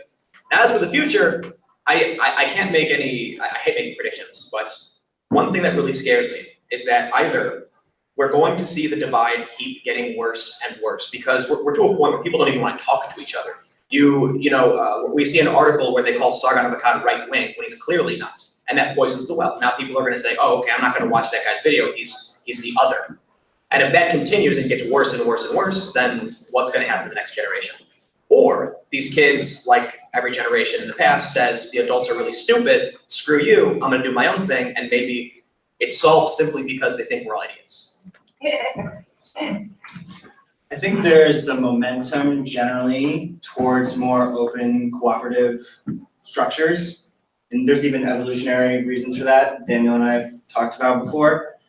So similar to what happened with Wikipedia disintermediated all those, Encarta, all those encyclopedias that no one ever uses anymore. Not that Wikipedia is like the ultimate source of information, but a small open source cooperative structure is a top 10 website. So that's going to start happening probably with money, with social media, with every, probably farming, probably all different practices. So like Tim's saying, these platforms are, they're useful to a degree. We're on a Google Hangout right now. I mean, you have to give them credit for that to a certain degree, but the problem is that it's not free software. There's written with surveillance. So it's all totally nuanced, and we just have to keep building a better version of what they've created, because they're not making the moves to change it in the right direction fast enough. So we have to. It would be nice if they would just open up everything, open source everything, stop surveilling, so that we could actually stop spending our time and energy trying to catch up to them and build more ethical versions of what they've already created. So they're sort of, I think they're putting a restriction on evolution by making everyone, like, keeping it secret essentially. So it's, but it's inevitable. We're moving. Well, real quick, to answer your question, what am I gonna do about it? I'm gonna keep doing what I have been doing, which is exposing that shit. Since we've already cursed, I'm just gonna keep going. Well, but that's what I work to do every day. And I would ask that everybody be more engaged. I think somebody on the panel mentioned that, like, you kind of have to ask people to do something. Like, I know that your news just comes to you and that's really nice, but like, we do have to be our own journalists and our own critics and be able to look at something. Like they did a survey and middle schoolers, like 80% of them were not able to tell the difference between a native ad and an actual article that was real news. So this is problematic. And that's not to say that I think the next generation is doomed. I have hope, but no optimism. I don't think that everything's just gonna be fine because evolution. I think that we can make things better, but it requires a lot of work. And we have to be willing to do that work, particularly when we have these platforms that can perpetuate bullshit just as easily and as readily as they can perpetuate actual news and the beautiful ability to let somebody know what's happening thousands of miles away and outside of their purview. And with that, I will also say that as an organizer and as somebody who has visited people personally, I think that despite the fact that social media platforms are brilliant, there is something to be said for in-person and face-to-face organizing. And I think that with regards to reaching out to extremists or people that, post things that they hate all Jews or all Black people, like, I think that some of the work that needs to be done there will need to happen face-to-face and will need to happen on the front line, so to speak, of these issues as well. This is the greatest thing that ever happened in my lifetime. I love this. For all the bad, I will take all the bad over when I grew up, which I thought was great. It wasn't really that great. We had a library, nobody knew anything. But when my question is, first of all, when Generation Z have kids, what are their kids called? Anyway, just a question. When we were kids, there was no such thing as a peanut allergy. Never heard of it. Nut allergies, tree allergy. Now there's more allergies. I want this generation, because they were born in captivity, they've never known freedom, they don't know what 1984 is, they don't know who Orwell is, Orwellian dystopia, they don't know anything about having their limitations to their speech, their location. I want them to have a new allergy, and that is to somebody say, you can't say that. And I want them immediately to say, whoa, who said that? Not what was the topic, but who said you can't say that? Don't you want to hear what the topic is? Not necessarily. Who said you can't say it? Why can't you say it? Is it the government? Is it YouTube? Is it my school? Is it who? Who said it? Is this organization? We're losing that. Because the argument is that, well, that is kind of racist. And, that's not the point. Because it's what you call it. Because I'm gonna turn around, I'm gonna call what you're saying racist as well. I want there to be an allergy towards somebody saying you can't say something. Doesn't mean it's gonna be awful. Sometimes you're gonna hear every bit of dread and crap that people spew, but I would rather do that than live in a world where we're becoming more habituated to limitation of speech, where we're tolerating any kind of censorship. Governmental, platform, organizational, doesn't matter. Even these laws that say you can't, or here in New York, you can't have sugar. We had a sugar ban. You can't do this, and you gotta compost. We had a law in the city of New York, Operation Latch On, that came along that said women in hospitals, in city hospitals, if they wanted to not breastfeed, which last time I checked was their right, we had Mayor Bloomberg who said no. Hide formula. This is the mayor of New York telling women they can't breastfeed. We're becoming more and more habituated to being told no, to stifle. That's all I want. I want them to have an allergy toward being told they can't say something. That's all. It sticks?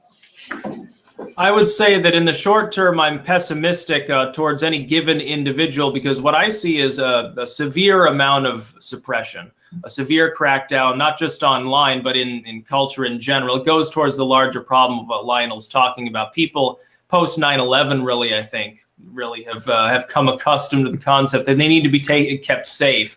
And it's morphed beyond being kept safe from some vacuous concept of an extremist, a physical other, towards ideas itself that may themselves be extreme or labeled as such. Long term, though, over the next few years, you'd say after 2 or 3, I'm actually very optimistic about our chances, because I think the amount of growth just in the last couple of years towards people realizing that we do have a cultural problem has grown so rapidly. It's no longer just partisan. It's not just Eurosceptics or a new right or something like that. It's gone beyond that into a cultural zeitgeist of sorts.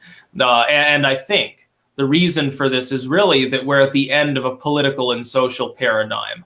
I think if we look at what's happening in the world, that's a symptom of that. That's a good thing.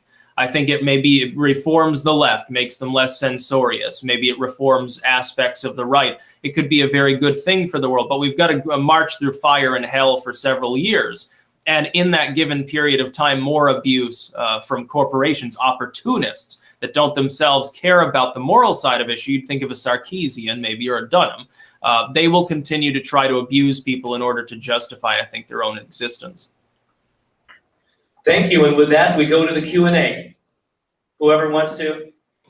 Tico, you want the mic? Sure. As Terence McKenna said, culture is not your friend. We are in a deep state of being stuck in a cult of deceit. And Americans, unfortunately, and most of the world has been deceived and lied to for many decades. So pre-internet, think about it. Most of the corporate media that was happening was bombarding homes with images of war and mayhem in Vietnam. The media lied us into war against its weapons of mass destruction in Iraq. And it's okay to show gore and war and bombings of innocent people, and later to find out that we were lied to. So a lot of this dumbing down of society is perpetrated by, whether it be the CIA Mockingbird or governments around the world to strip us from the power that we have.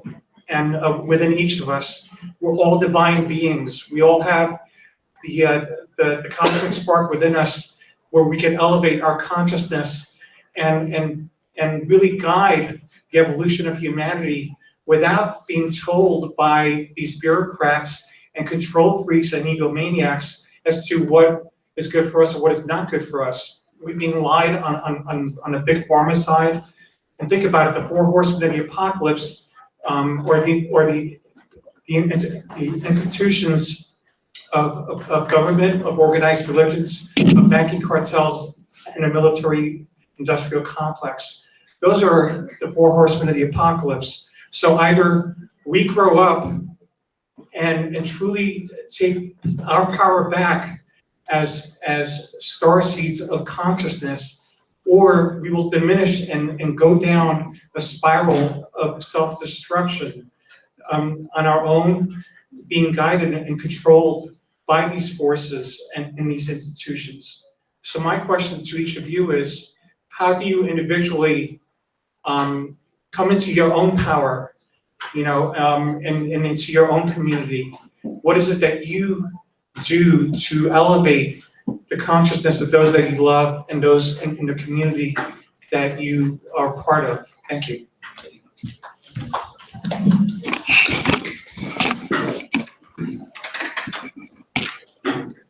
I mean, I guess, my biggest effort in that regard was creating a company and a social network.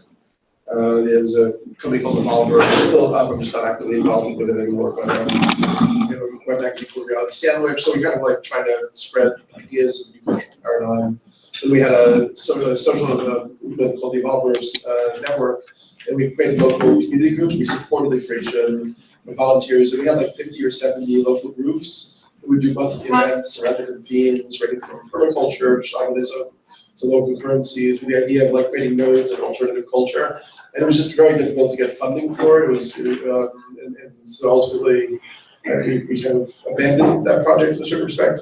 And I'm still very sad about it because, it feels like what's happening in the US is, in a way, like this alt-right thing is the only thing that has cultural energy in like, particularly in the red states. We're kind of like cultural deserts. So people are graduating to, it's almost like the punk rock, thing, where people just graduate to the thing that's extremist, that gives them some kind of voice, some kind of sense of holding on to something. And we really need nodes of an alternative paradigm that, is more transformative, more communal oriented, more oriented towards everything that you just spoke about.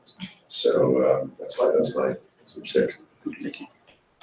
I'm a journalist, so I think I make a video every day about some prominent issue, and then every so often I try to, as much as possible, travel around the world and go on the ground to actually explore, experience, and then share what is happening, at least from my personal point of view, and looking at statistics, talking with people, and then hopefully, I used to work in nonprofits, as I mentioned before, and that's a soul-crushing job. A lot of people think nonprofits sound so great, but when you're working in fundraising, what really happens is you start to just, people become numbers, they become donors, and then you realize that most of these big nonprofits, I'm not going to name anybody, but name the biggest one that you think is great, they're probably just trying to take care of themselves. They got an executive director making $1 million+, and it's just a horrible business. And I felt, when you have these organizations that are willing to lie, mislead, distort because they want to just maintain their existence, or because they think they're the righteous ones, that God is on their side, it just became depressing. And I figured, maybe I can just go around and tell people what I see happening, and then try and break things down and, to the best of my ability, remove extreme biases from a lot of these stories. But I'm not perfect. I do what I can, I guess. This. But I think I want to focus more on this and offline stuff, and actually helping guide people to offline, like face-to-face stuff that Eleanor was talking about. I think that is definitely how to transform more extremist stuff on both sides. And then, additionally, just helping people understand that the time that we spend online it matters, and like the places that you visit matter, and the place that you give clicks and give your energy matters. Like that is actually what manifests power structures on the internet. So, don't use all the old stuff, like we all have to a certain degree. But it's really important to give at least some amount of your energy towards the new emerging platforms, and then being offline as much as you can too. So I'm a journalist as well. I'm also an activist and an organizer, and so I try to, also as a creative activist, I try to use creative mediums to promote socio-political change. So that's what I do on a daily basis. And I also think, to Daniel's point, that the alt-right has created a culture. There are a lot of other cultures that have created, not created, but they're being noticed. For example, we're all white on this stage. But I think that what Black Lives Matter has created, what the indigenous movements have created, from Standing Rock to Louisiana, I think those are cultures and movements and messages that are becoming part of the zeitgeist. So it's not just the alt-right, and I think that's important to note, because I think that the next generation is also latching on to these new cultural ideas as well. that are gaining popularity and gaining steam. So Just a quick jump in on that. I just think it's really important to understand the nuance involved in, when you're talking about the alt-right or Black Lives Matter or indigenous movements, like these are not black and white movements in themselves. Antifa, whatever it is, they're all extremely complex with many different factions inside of them. So it's not just X is good, Y is bad. We have to keep digging in to what is good and what is bad in each of these. Oh yeah, I was just pointing out that they're not the only movement that's gaining steam or popularity. Yeah, for sure. The very fact that you're here tonight gives me a great sense of hope. Do you know how many people there are in the world? And how many people that we know, where you ask them, did you have an argument with somebody today? Did you talk about something political? Did you say something right? Somebody will say, no. You know what we're talking about tonight on TV? The weather, the snow. Oh, for God's sakes, it's gonna snow, get over it. For 30 years, I started when talk radio, remember that? Talk radio, Rush Limbaugh, this was the biggest thing, and for 30 years I've been through, for every argument there is, the fairness doctrine, you gotta live through that one. But I have spent all of my adult waking hours in one form or another talking about something, arguing, whatever. And I will say this with all due respect. I love you all. I don't care what you think. I thought you were going to come to blows, you two, before, about Antifa. It was music to my ears. And you, sir, I have no idea what you said. But it was said. But there's a brilliance in the fact that we're not talking about the weather. Here we are. We're doing something, all of us in our own little ways. Look at Sticks. There isn't a bomb shelter. Bless his heart. And he is doing, we are talking to computers, and I'm talking about things, the complexities of stuff, and I'm wondering, what am I doing? Here I am, and I can't help it. It's like we were born to do this. Just respect what people are saying. You don't have to agree with it. Just do what I do. Just say, interesting. And move on, and laugh behind your back. But that's what we do. Because there are people that I know who say, what do you think about this? No, seriously, what's your passion? What pisses you off? What is it? You're an activist. You know how many de-activists I know? People they don't know. They're lethargic, they're torpid, they're just, it's not that they've given up. I don't know if it's a fluoride in the water. That's what it is. And the fact that you said that, the fact that this reminds me of like the 60s, because I remember it was kind of a kid, but there was this thing where we talked about love and peace and anti-war, and it was serious, and music was politics. It was I guess I'm going back to that. So the fact that we're here today is hope. It's everybody did what we did, just had an opinion about something and kept up and got in people's faces and drove people nuts. I'm sure we all have family members that go, oh God, here he comes again. Here we go with that. That's what change. That's what change is about. That's what this is about. And remember, don't ever let anybody tell you you can't speak. That's all I'm saying. Say whatever it is, about how insane it is. But I'd rather you say it than not be able to. That's it. Woo! Yeah. Sticks? I would say paired with that, it's just the spread of education, of information in general through the internet has become such a massive juggernaut, and it's a great thing. It's not just politics. It's not just society. That's certainly being driven by it and driving the conversation. Everything, spirituality certainly is part of this. Literature is now far more widely available than at any other time in human history. Up until about 30 years ago, it was basically print. That's all you had for the most part. You might be able to get something, you could print it out maybe at home, less expensively, but ultimately, it was physical copies and you couldn't really find it even on the early internet. Now you can find anything. You can find absolutely any text that you want. It's 2,000 years old. Somebody scanned it from some library collection and they've put it on archive.org or any of a million other sites. It's a juggernaut of information. The worst thing that we could possibly do at this point is let up when we are developing now the next wave of tech. Mr. Amen developing mines. Gab is there. You've got fundraising platforms. You've got video hosting alternatives. These are all great things, I think, for the development not just of culture and of politics and the critique of society. but for everything else under the sun as well. We can't let up, and we have to work as hard as we can towards these things. And that depends on a person's skills too. One person might be very good at speaking, another person might be very good at writing. They might not share that in common. Another person may be good at, maybe they grow things. Another person's really good at designing fabrics or making clothes. All of these things can be found online, and I think that's the best thing for the world. Thank you. And now we have a question over here with the gentleman. I will move the.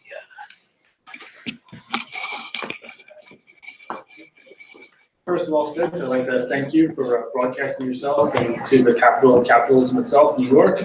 Also, on top of that, I have a question about the overall global state of the internet itself. Right now, as we speak, global penetration rate of broadband is around 50%. That is about half the world's population does not have an internet connection as of this point. If you remember, in the early 90s to, I'm going to say, the early 2000s, the left and the establishment pushed for broadband expansion across the globe. Right now, the United States is somewhere around 80% broadband penetration. Do you think there'll be a slowdown in broadband penetration considering the fact that they've seen things such as WikiLeaks using the internet as a platform against the establishment? Thank you. Go for it, Stace. I think in general, there won't be a slowdown of the growth of the internet because it's beginning to move into areas where that penetration is a lot less, like maybe parts of Eastern Europe. I can remember maybe 10 years ago or something on some of the first blogging endeavors that I used. There was a thing called revolver maps. I'm not sure if they're even still active because I haven't used it in a while. And you'd look, and if you looked at where people were connecting to your content from, it was fairly popular at the time, literary content mostly. If you looked at where they were connecting from, it was the United States was lit up like a Christmas tree, Western Europe, Oceania, Japan a bit, and there were large gaps in the world where there wasn't much going on. Fast forward even 2 or 3 years, and you saw it substantially growing, and it's growing Eastern Europe, Latin America, parts of West Africa, certainly parts of Southeast Asia. And in many cases, it's maybe small towns or outlying communities that, lacked basic functions like even maybe electricity in some cases before. I don't think there will be a slowdown in the next 10 to 20 years, except that, the audience in the US, places that were already developed, certainly the growth there will slow down. I think you're going to get increasingly more translating software and things of that nature as well. That's something that alt tech should look into, building into their sites the ability of people to seamlessly translate things, because a lot of those countries are not English speaking. I think that would be highly beneficial over time. Who's next? Anybody want to add to that, or just the next question? All right, next question. Gentleman in the blue. Hi, what's your take on certain words that come by so quickly, guys? Soy boy, all right, Trump tart. I feel like the internet has become like its own form of society. I know that in some of your videos of Sticks where, you have 10.2, it's really funny and all, but it's like its own subculture in a sense. And I just want to know what your take on that. I would say I really love I've got the best fans. I'm just going to say that straight up, not to throw shade at anyone, but I get the best fans. The Spoon Clank and 10.2 and stuff like that, it brings endless amusement when people make cartoons. Because I'm not moralistic, because I don't care if things are irreverent or blasphemous, or even if they insult me, I have a great time even when people make, sly asides about me that would be seen as negative. Any sort of attention in that field helps to promulgate my message. And ultimately, that's a good thing because I fight for people to be able to promulgate all messages. Even if a person has beliefs, opinions that are offensive, that I even disagree with, I would be willing to debate them on the point. I think that's something that's different from a lot of people in the what I call the lamestream in the establishment. They're not willing to debate any points. They think that if you disagree with them, you're too far out there. It doesn't really matter what direction you're coming from. As for some of the monikers that have been made, like Trump Tard and things like that, they can be disrespectful, certainly, but I think that they should be totally allowed. Anybody else want to add on that, or just next question? Evening. Hi.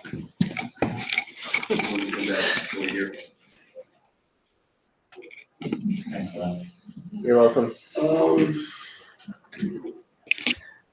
On one hand, this is what we're doing right now. It's probably old school in the best thing an alternative are doing. We're having FaceTime. This is what was done prior to internet. This is what people did. We agreed or disagreed, but he put one foot forward. He made history with this, or figured something out, or at least came with a balance. In the beginning, the internet was great, easy, resourceful, made it cocooning, but regardless of what your culture or political, it's also separated us. And we become cocooned and fearless when we're behind a big glass box. But if you can see what's happening now, a lot of people are scared to talk to each other. There's more loneliness, as much as we think we have 5,000 friends. True. It's funny, I also think that the Trump administration could be the best thing that's ever happened, only because it's finally, only because so much shit is finally rubbled up that finally people have to speak up. And this president really didn't say or do anything, period. Not even good or bad. From Me Too, from women's rights, from everything, it seemed like everybody else spoke up because nothing else did it. Maybe it finally came to a bubble. My question to you is, does everybody have an opinion? Are we gonna have more FaceTime like this? Are we gonna have more people time? Or is there something more powerful than us, more powerful than the government, that's actually watching all this craziness and feeding more into it? Are they gonna distract it with silly reality shows while they figure something out so there's finally a total totalitarian something? Or are we just going through growing pains? Oh, I don't know, that was a lot. I just wanted to kind of bring up, I don't know if it fits exactly, but you mentioned something bigger, controlling things. And there was some other stuff mentioned earlier. I just want to say, it is remarkably easy for one person to have a dramatic impact on the entire planet. And I think a lot of people don't realize this, because I've had these discussions where they assume that if you're not super wealthy, if you're not more powerful than the government, I think one of the reasons we've seen the government go after hackers so heavily in the past several years is because you will, look, there's this guy named Weave, and I don't know how true the story is, but apparently he called Pakistan pretending to be India. He spoofed the phone number of the ambassador and threatened nuclear war. It's just one guy with a spoofing app. Like, it doesn't need to be a power greater than the government to produce propaganda or dictate or try and create a totalitarian system. It could be a very small group of powerless people who have power now that we have the internet. And I'd also like to point out that the online and offline aren't necessarily mutually exclusive places. I know a programmer who created a website where people can find if there's anybody in their community that they can meet up with and talk politics. So you can use online platforms in order to create the face-to-face presence that I do think is required to have these important conversations, because like you said, everyone's safe behind the computer. So I think, like, in terms of greater powers, it's hard to even say this without sounding trite, but I think the power of people working together towards a goal and working in solidarity with one another on a wide range of issues to better their community, to better their existence, is that higher power, so to speak. And I think that combined with the online and offline worlds will be what takes us forward. Since the beginning of time, whenever anybody's added something to our little palette, they've said, this is horrible. Well, as soon as there was the train, the Iron Horse, this is the worst thing. What do you mean it connected us? No, we're leaving and families are broken apart. You name it. I'm sure the person who said, look, I've got this thing called a knife. You could cut things with it like it's skin. I'm sure he was stabbed immediately thereafter. So we've been talking about this since day one. There's always been this terrible thing about, but there's this, I'm not here by the way, but there's this interesting paradox which I find fascinating. We have the library in Alexandria in our pocket. How many times have you been someplace and you said, when did Newt Rockney die? You said, who the hell is Newt Rockney? Just a minute, and I've got this answer. And yet we know nothing. We write constantly and can't write. We can't write. We were the love letter. The what? Nobody's writing, but we're writing constantly. No, we're not. These are glyphs and whatever. So there's this wonderful paradox. There's this wonderful, and there's this weird thing about taking this separation. Because one of these days when you're going to be found guilty, when we go to RFID chips, I'm gonna be crazy for a moment. We have little chips in us and kids are gonna stand in line and wait and they go, look at this, here I am, I don't need a wallet, I've got this chip in my hand, I've got everything. No more easy pass, look at me, hey, look, Bob's coming, why? Because he's got the chip, this is great. And then one day when they find you guilty of something, you're gonna go to a judge and he's not gonna put you in jail, he's gonna just turn your chip off and you're not going to exist. But we're gonna sit back in a club like this and say, how in the hell did this happen? This is the part of being cursed with having a brain, having an imagination, being able to marvel at technology, but also being scared, witless as to how this thing is, where we're going. It's what, would you ever want to go back? Let me just say something quickly. This got out of the government's hands. I don't know how they turned their back. DARPA wasn't paying attention, and we had it. And they've been trying to claw this thing back through CISPA, through DMCA, which I've had problems with that, copyright, intellectual property laws, you name it, bullying, libel, Yelp libel. Yo, I didn't like your tacos, you're gonna sue me. They're trying to claw this thing back, and they're doing everything in their power. But was there any of us here tonight who would ever want to give this back and go back 30 years ago? Is there anybody, despite everything that we've said?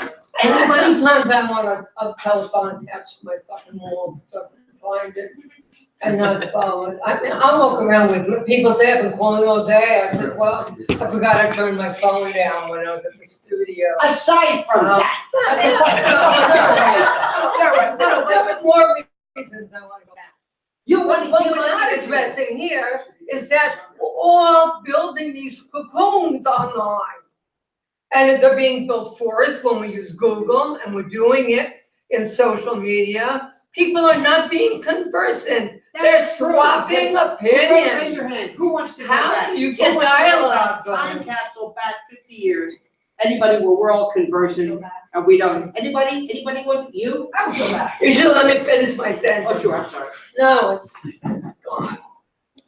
Well, like, I don't think that they have to be mutually exclusive. Like the fact that you can go online and create meetup groups, you can go online and create protests, like Facebook events that happen in real life. Like they don't, or not Facebook events, they can screw Facebook, but you get the idea. Like you can use the online platform in order to create real life instances. So is that what people use the internet for? No, but the point is that you don't have, it's not just like going back or going forward. You can use the internet to create those spaces that you had before the internet. I don't have a choice, so I can't go back. Why don't you have a choice? Can I make it 50 years ago? That's not possible. But, and I don't have a choice but to use this, and I use it more often than I'd like to. But I find that sometimes I'm attached to it, and I find that I look at it, I wake up in the morning, it's the first thing I look at. I look at it right before I go to bed. The second I get out of work, it's in my hand. And I know that that's not just me. Most of my social interactions are with this. I don't think it's healthy. That's why I said this is the new nicotine. People used to wake up and have a cigarette in the morning, there were commercials for that. But you can just, I don't even think it's a new nicotine. I It don't comes in a have new any car. friends. No, I yeah, but you said you wake up, If you look at you it, I don't think it's. can put your phone in the other room and wake up and stare at the window. It's in your car. I I think it may be time for the next question. It's the way life is now.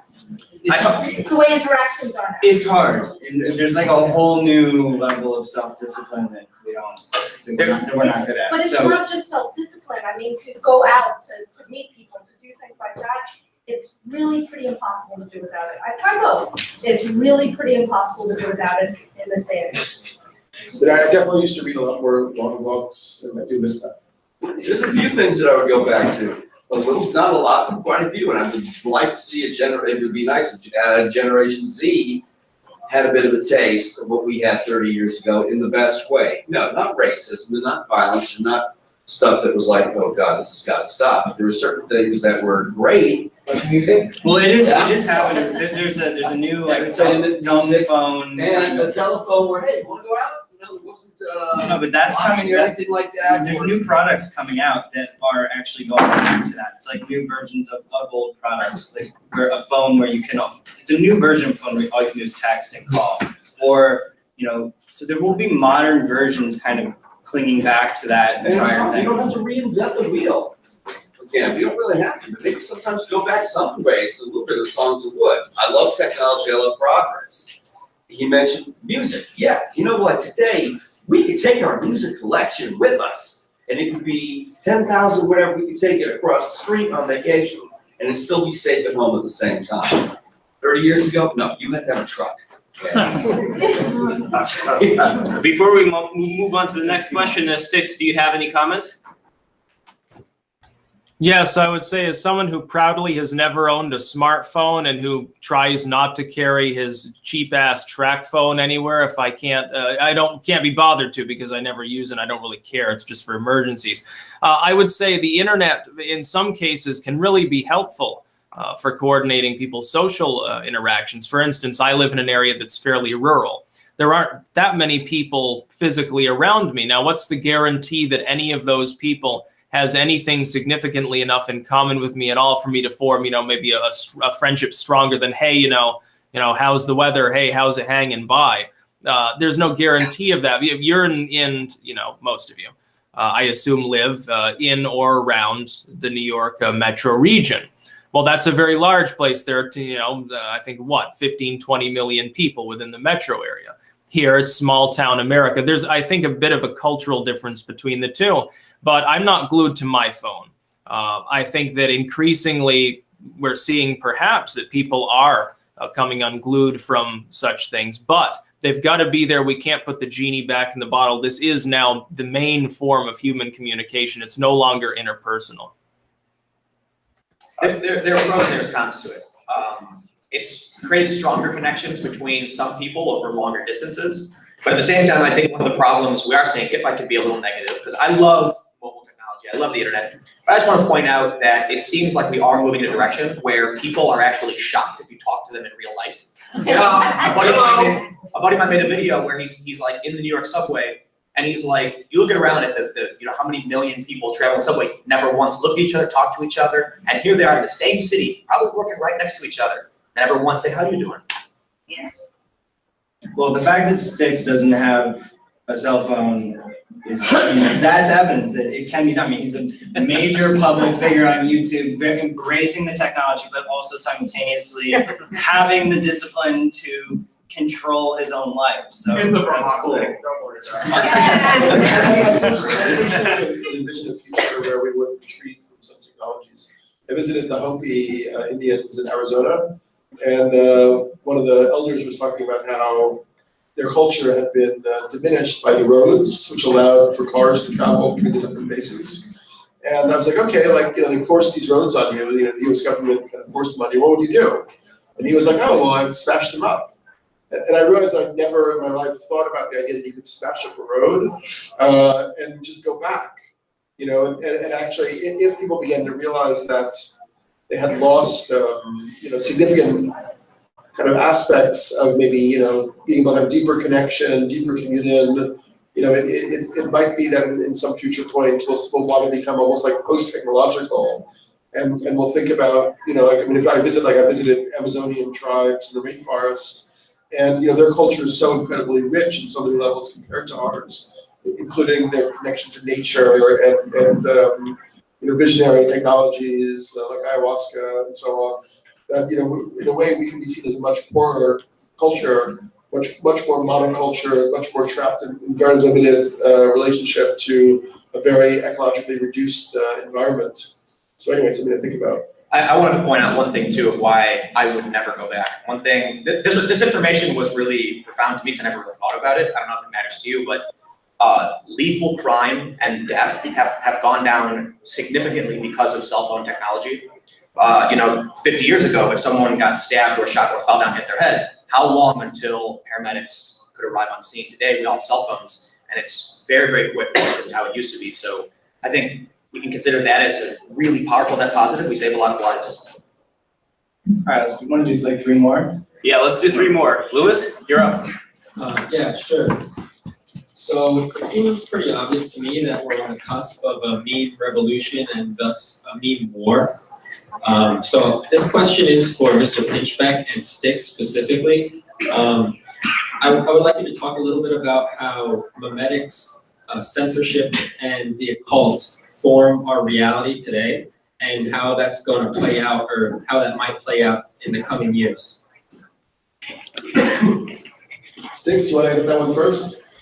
Sure. I would say that the occult melds with human psychology and with propaganda. The meme war never ended. It began and has been ongoing. It's just there was a lull there for a while because I think the establishment looked at what was happening, realized how quickly things were moving, got so confused it didn't even bother to respond right away. They were sweating bullets. They had to regroup before they could formulate a strategy. But propaganda is very much in implementation right now by corporations, by political powers. And it's on both ends. There are those that attempt to employ these things in order to perpetuate freedom, maybe rip apart the old establishment because we're like, well, they start wars and do crazy things. So, we're tired of that now. And then there are people on the other side. They're like, no, we've built this multi-billion-dollar corporate empire. We can't let it get pissed away. So we have to do something about this. Memetics, in the strictest sense, is, as far as spiritual memetics go, is the hijacking of the reasoning mechanisms of a person's brain. Thus, you can cause strange associations within their mind between things that are technically not related. You can certainly, there are all sorts of techniques you can use. I made a post on Minds about this, I think 2 days ago. There are all sorts of things that are done by corporations, rendering people to the one-dimensional. For instance, they would say that a person is irredeemable or deplorable, you might say. And so you can simply forsake their arguments. Any other thing that they say, even if it's totally sensible and sane, it no longer matters because you've given them a one-dimensional moniker. Well, it's propaganda. It can be done in a spiritual manner too. Literally, the most obvious example was Kek. Now, I've seen write-ups about Kek. Think about this. We have this ancient Egyptian frog god being unironically referenced in mainstream publications at the New York Times and the Wall Street Journal, and by people who are heavy-hitting career politicians whose decades might be spanned in terms of their political careers. They are unironically referencing these things. They unironically use the term meme, even if they don't really understand what it means. They talk about Pepe and a million other things. You've got them being listed as like hate symbols and all sorts of other things under the sun. Could we possibly have imagined, prior to the rise of the kind of grassroots talk we get on YouTube and elsewhere on the internet, could we possibly have imagined an election like the last one and the things surrounding it, which has now metastasized? It's gone far beyond the US to basically every corner of the world. And it's becoming a mainstream mode of human communication. The use of a symbol or a picture, a cartoon, something funny to encapsulate an idea or something along those lines is very, very common now. It wasn't really that common even a few years beforehand. The cult is not necessarily negative, right? That a cult means hidden. And, I'm personally, from having explored shamanism and psychedelics and other types of stuff, I do believe in the occult. I believe there are these hidden dimensions that influence our human reality and work through it in different ways. And there are more positive ones and more negative ones. And they operate through a language of symbols and sometimes secret societies and so on. So I do think there's a level where that's all taking place. I'm not quite sure what else you're interested in. I guess just talking more about what are those systems at play and how do they affect the reality that we're all living in, this whole censorship debate, like the manipulation of information, trying to get the truth out. How do these symbols, how does this occult paradigm or the hidden knowledge play into all of this? Well, the occult has always propped up the concept of liberty. In the strictest sense, you have to be at liberty to even study the spiritual. The concept of the old, very hierarchical orders of organized religion is something the occult tends to oppose.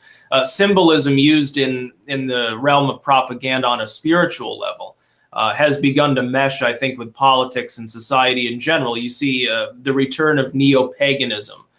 in the wake of sort of the 1980s and 1990s has now been directly influenced by the internet as well. The meshing together is partially literary.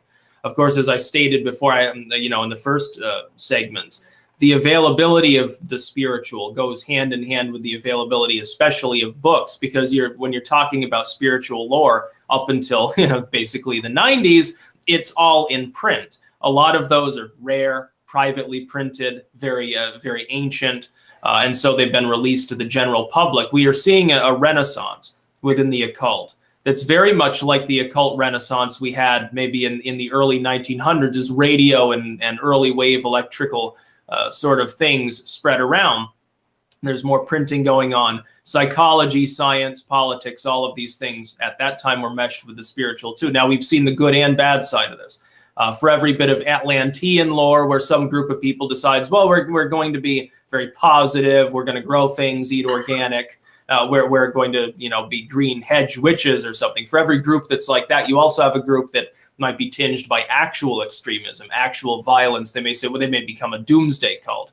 They may become spiritual fanatics under the banner of some political system. I think that's something we have to look out for. But generally speaking, those that are making the memes are not, you've been told probably, well, it's Russia. It's state actors or their cohorts doing this. That's not my experience. My experience, at least in my opinion, based on what I've seen, it's primarily grassroots. And it's primarily meant for benevolent, I think, purposes. Yeah, but I guess I would hope that in the future, the focus of human society turns away from wealth or material accumulation more towards inner development, occult development, which is what somebody like Rudolf Steiner talked about and explored in anthroposophy. I mean, I think we have a lot of latent capacities, psychic abilities, energy forces like chi and kundalini that, we could have like schools, like training grounds where these become a part of our basic, human rights in a way to explore our inner resources beyond what we now even imagine is possible. My own experience has suggested a lot more is possible than we now know, or we now accept. And yeah, beyond that, yeah, there is, negative, I believe negative occult forces, operating through, masonry, skull and bones, all that kind of stuff. I think that's one level. But I don't really see it as conspiratorial so much. I feel it's like it's like a co-creation. Like the human psyche kind of co-creates with these like astral or natural realms in some sense. But we have to become more, consciously aware of our co-creations, our projections. I want to also ask if there is any thoughts on Moloch, who in the internet is considered to be the arch enemy of Kek, depicted as a bull that the frog god fights with. There are these theories about how the elite worship Moloch, and he's this entity that they give children to and all this kind of stuff. And I'm just curious, Daniel, in your experiences, have you encountered, especially after the synthetic DMT trip that you had, these kind of entities? Hold on a second. Hey, Ian, you're taking up all your drink and we wait like 10 minutes. What's that? What was your experience after the synthetic DMT trip when it comes to all these demonic forces? And do you see something like Moloch, which was a Canaanite entity back in the day, still being talked about today as being particularly relevant in such a way as the darkness that we have to overcome when we go into the light? Yeah, that sort of takes us like off topic. I think I'm gonna pass on that one for now. We're talking about the person. No problem. Thank you. I would just quickly add, there is a bull just downtown on Wall Street, and they did recently give the bull a child statue. So take that however you want. All right. Next question from the gentleman over here. Yeah, thank you. My question is for Bill specifically and for Minds. First of all, I'm a fan of your work and I really like the Minds platform. I'm a user. And I feel like creating a network for the people, by the people is hard. And I see that you guys are trying to do that by having features like, for example, I can not only boost a post that I made, first of all, using credits that I've gained from sharing my content, so I'm getting paid for that, which is great. But I can boost the post also that you made if I believe in the cause, the organization, or an idea that you put out there, right? Which kind of suggests that, Minds as a platform is believing in humanity and consciousness at the same time, and trusting that probability is that out of 2 million users that Minds has, majority of them would support the right causes, the right ideas, and believe the right news, and support that. I just wanted to know if there's any way you are, as a platform, are monitoring the morality and the accuracy of content that's being mostly boosted or sponsored or seen by the users.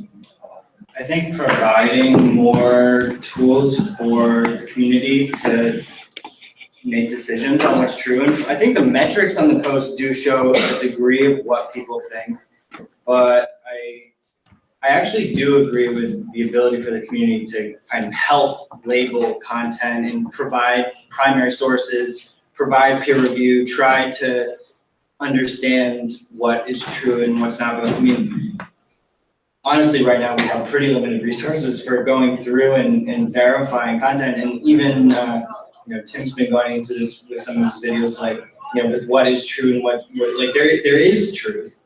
I think we think that. So, but also getting into content is a little bit of a luxury that we haven't really had the ability to do yet. So, I mean, I think definitely in the future, helping people become educated more to understand what's true, and maybe some sort of metrics around the post to help disclose what the community thinks. What do you think? Yeah, I think those metrics should be there.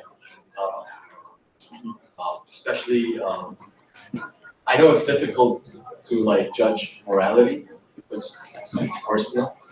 You can judge accuracy for sure. You can make sure that content that's not accurate is not being pushed out like fake news, etc. But morality is everyone has their own morals, and you cannot be like, okay, this content cannot be here because I feel it's immoral. That's a good one person. Yeah, but you can definitely take a collective vote on that for sure. If there's a way to do that. But even accuracy for fake news is very difficult. Yeah, but it can be cross-checked, so it can be out there. The knife media, I've been talking about them recently because they've done some really good work where they actually they say that they're putting the scientific method into tracking news stories for bias and slant. But I mean, even when you have very large news organizations that you want to trust, they get things wrong too. So there's been a string of really bad reporting from like ABC, CNN, and now the AP. If the biggest news outlets are get big stories wrong, we'll never know for sure. All right, I think we should wrap it up. There is one last gentleman there with a question, and that's it. No more questions after that gentleman. Let's do it. There's a guy who's running for Congress, Paul Newman, who is campaigning on proposing anti-censorship legislation. I just wanted to know what you thought of that. Sure, hang on. I don't know. Where do we exactly what donate? he's talking about. His name is Paul Newman. He's running for Congress in Wisconsin. He's proposing anti-censorship legislation, so I just wanted to know what you thought of that. I would wanna know what that specifically entails. what it says. Yeah, like what, I guess just using the government to enforce First Amendment. And all other questions. So just to kind of add to this a little bit, we're all moaning about YouTube, Facebook, Google. I mean, these are centralized platforms that exist, and we don't have to use them. So you can watch a video, you can send me a video. You don't have to use YouTube to do that. But we do need the internet to be able to share that. And the internet, since really its inception, has been a platform that is totally free. You can do whatever you want. And that's mainly by net neutrality and other things like that.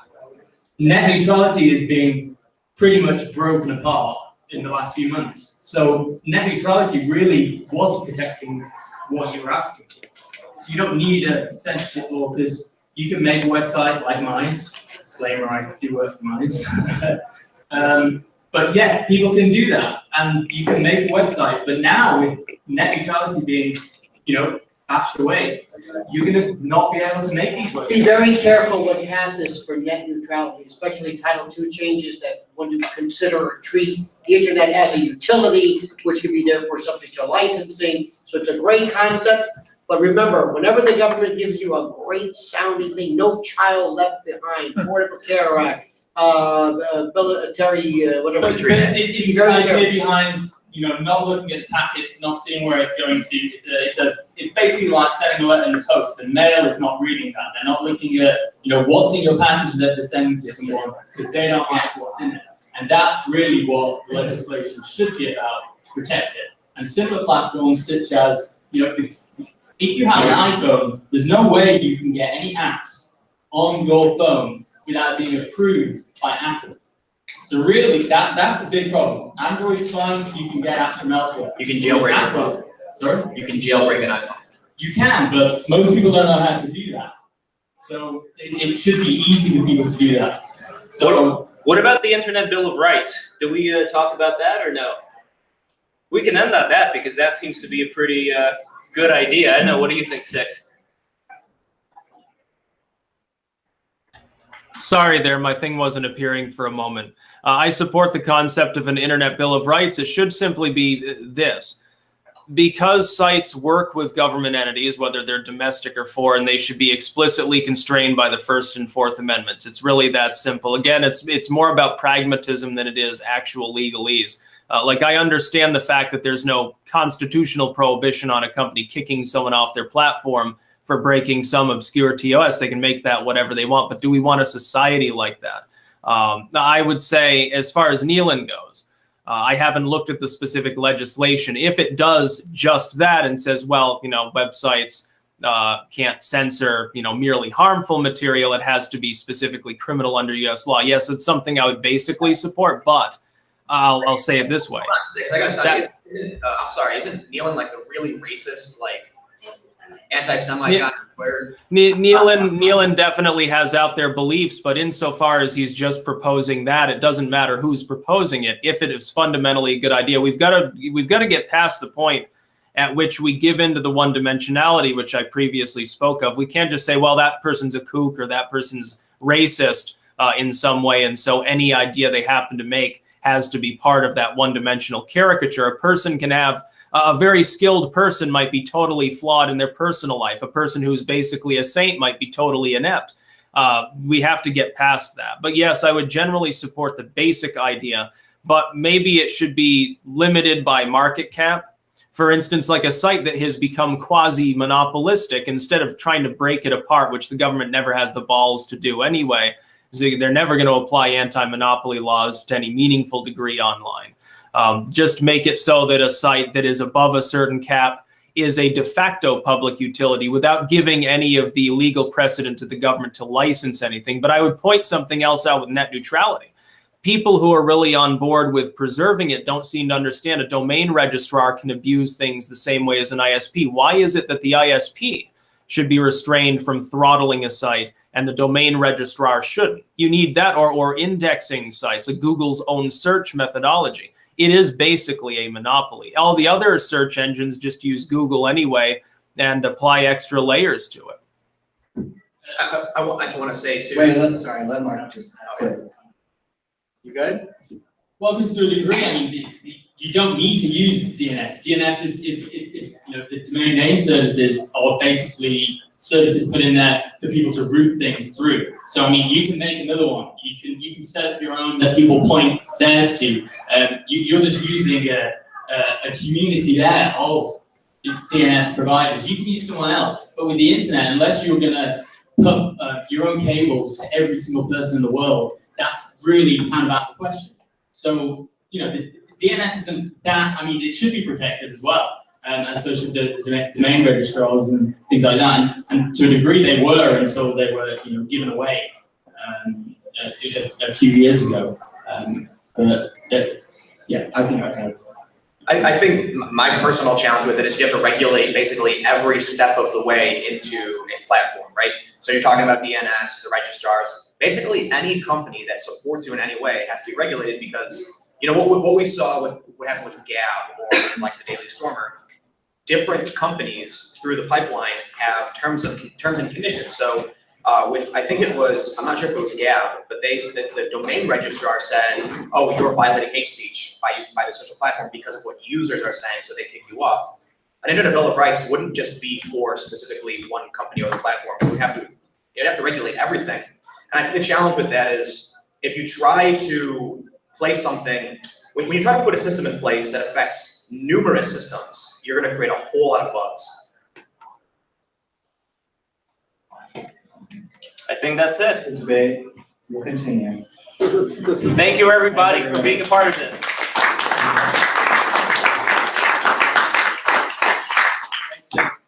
Thanks, Sticks. Is that about all? Peace out.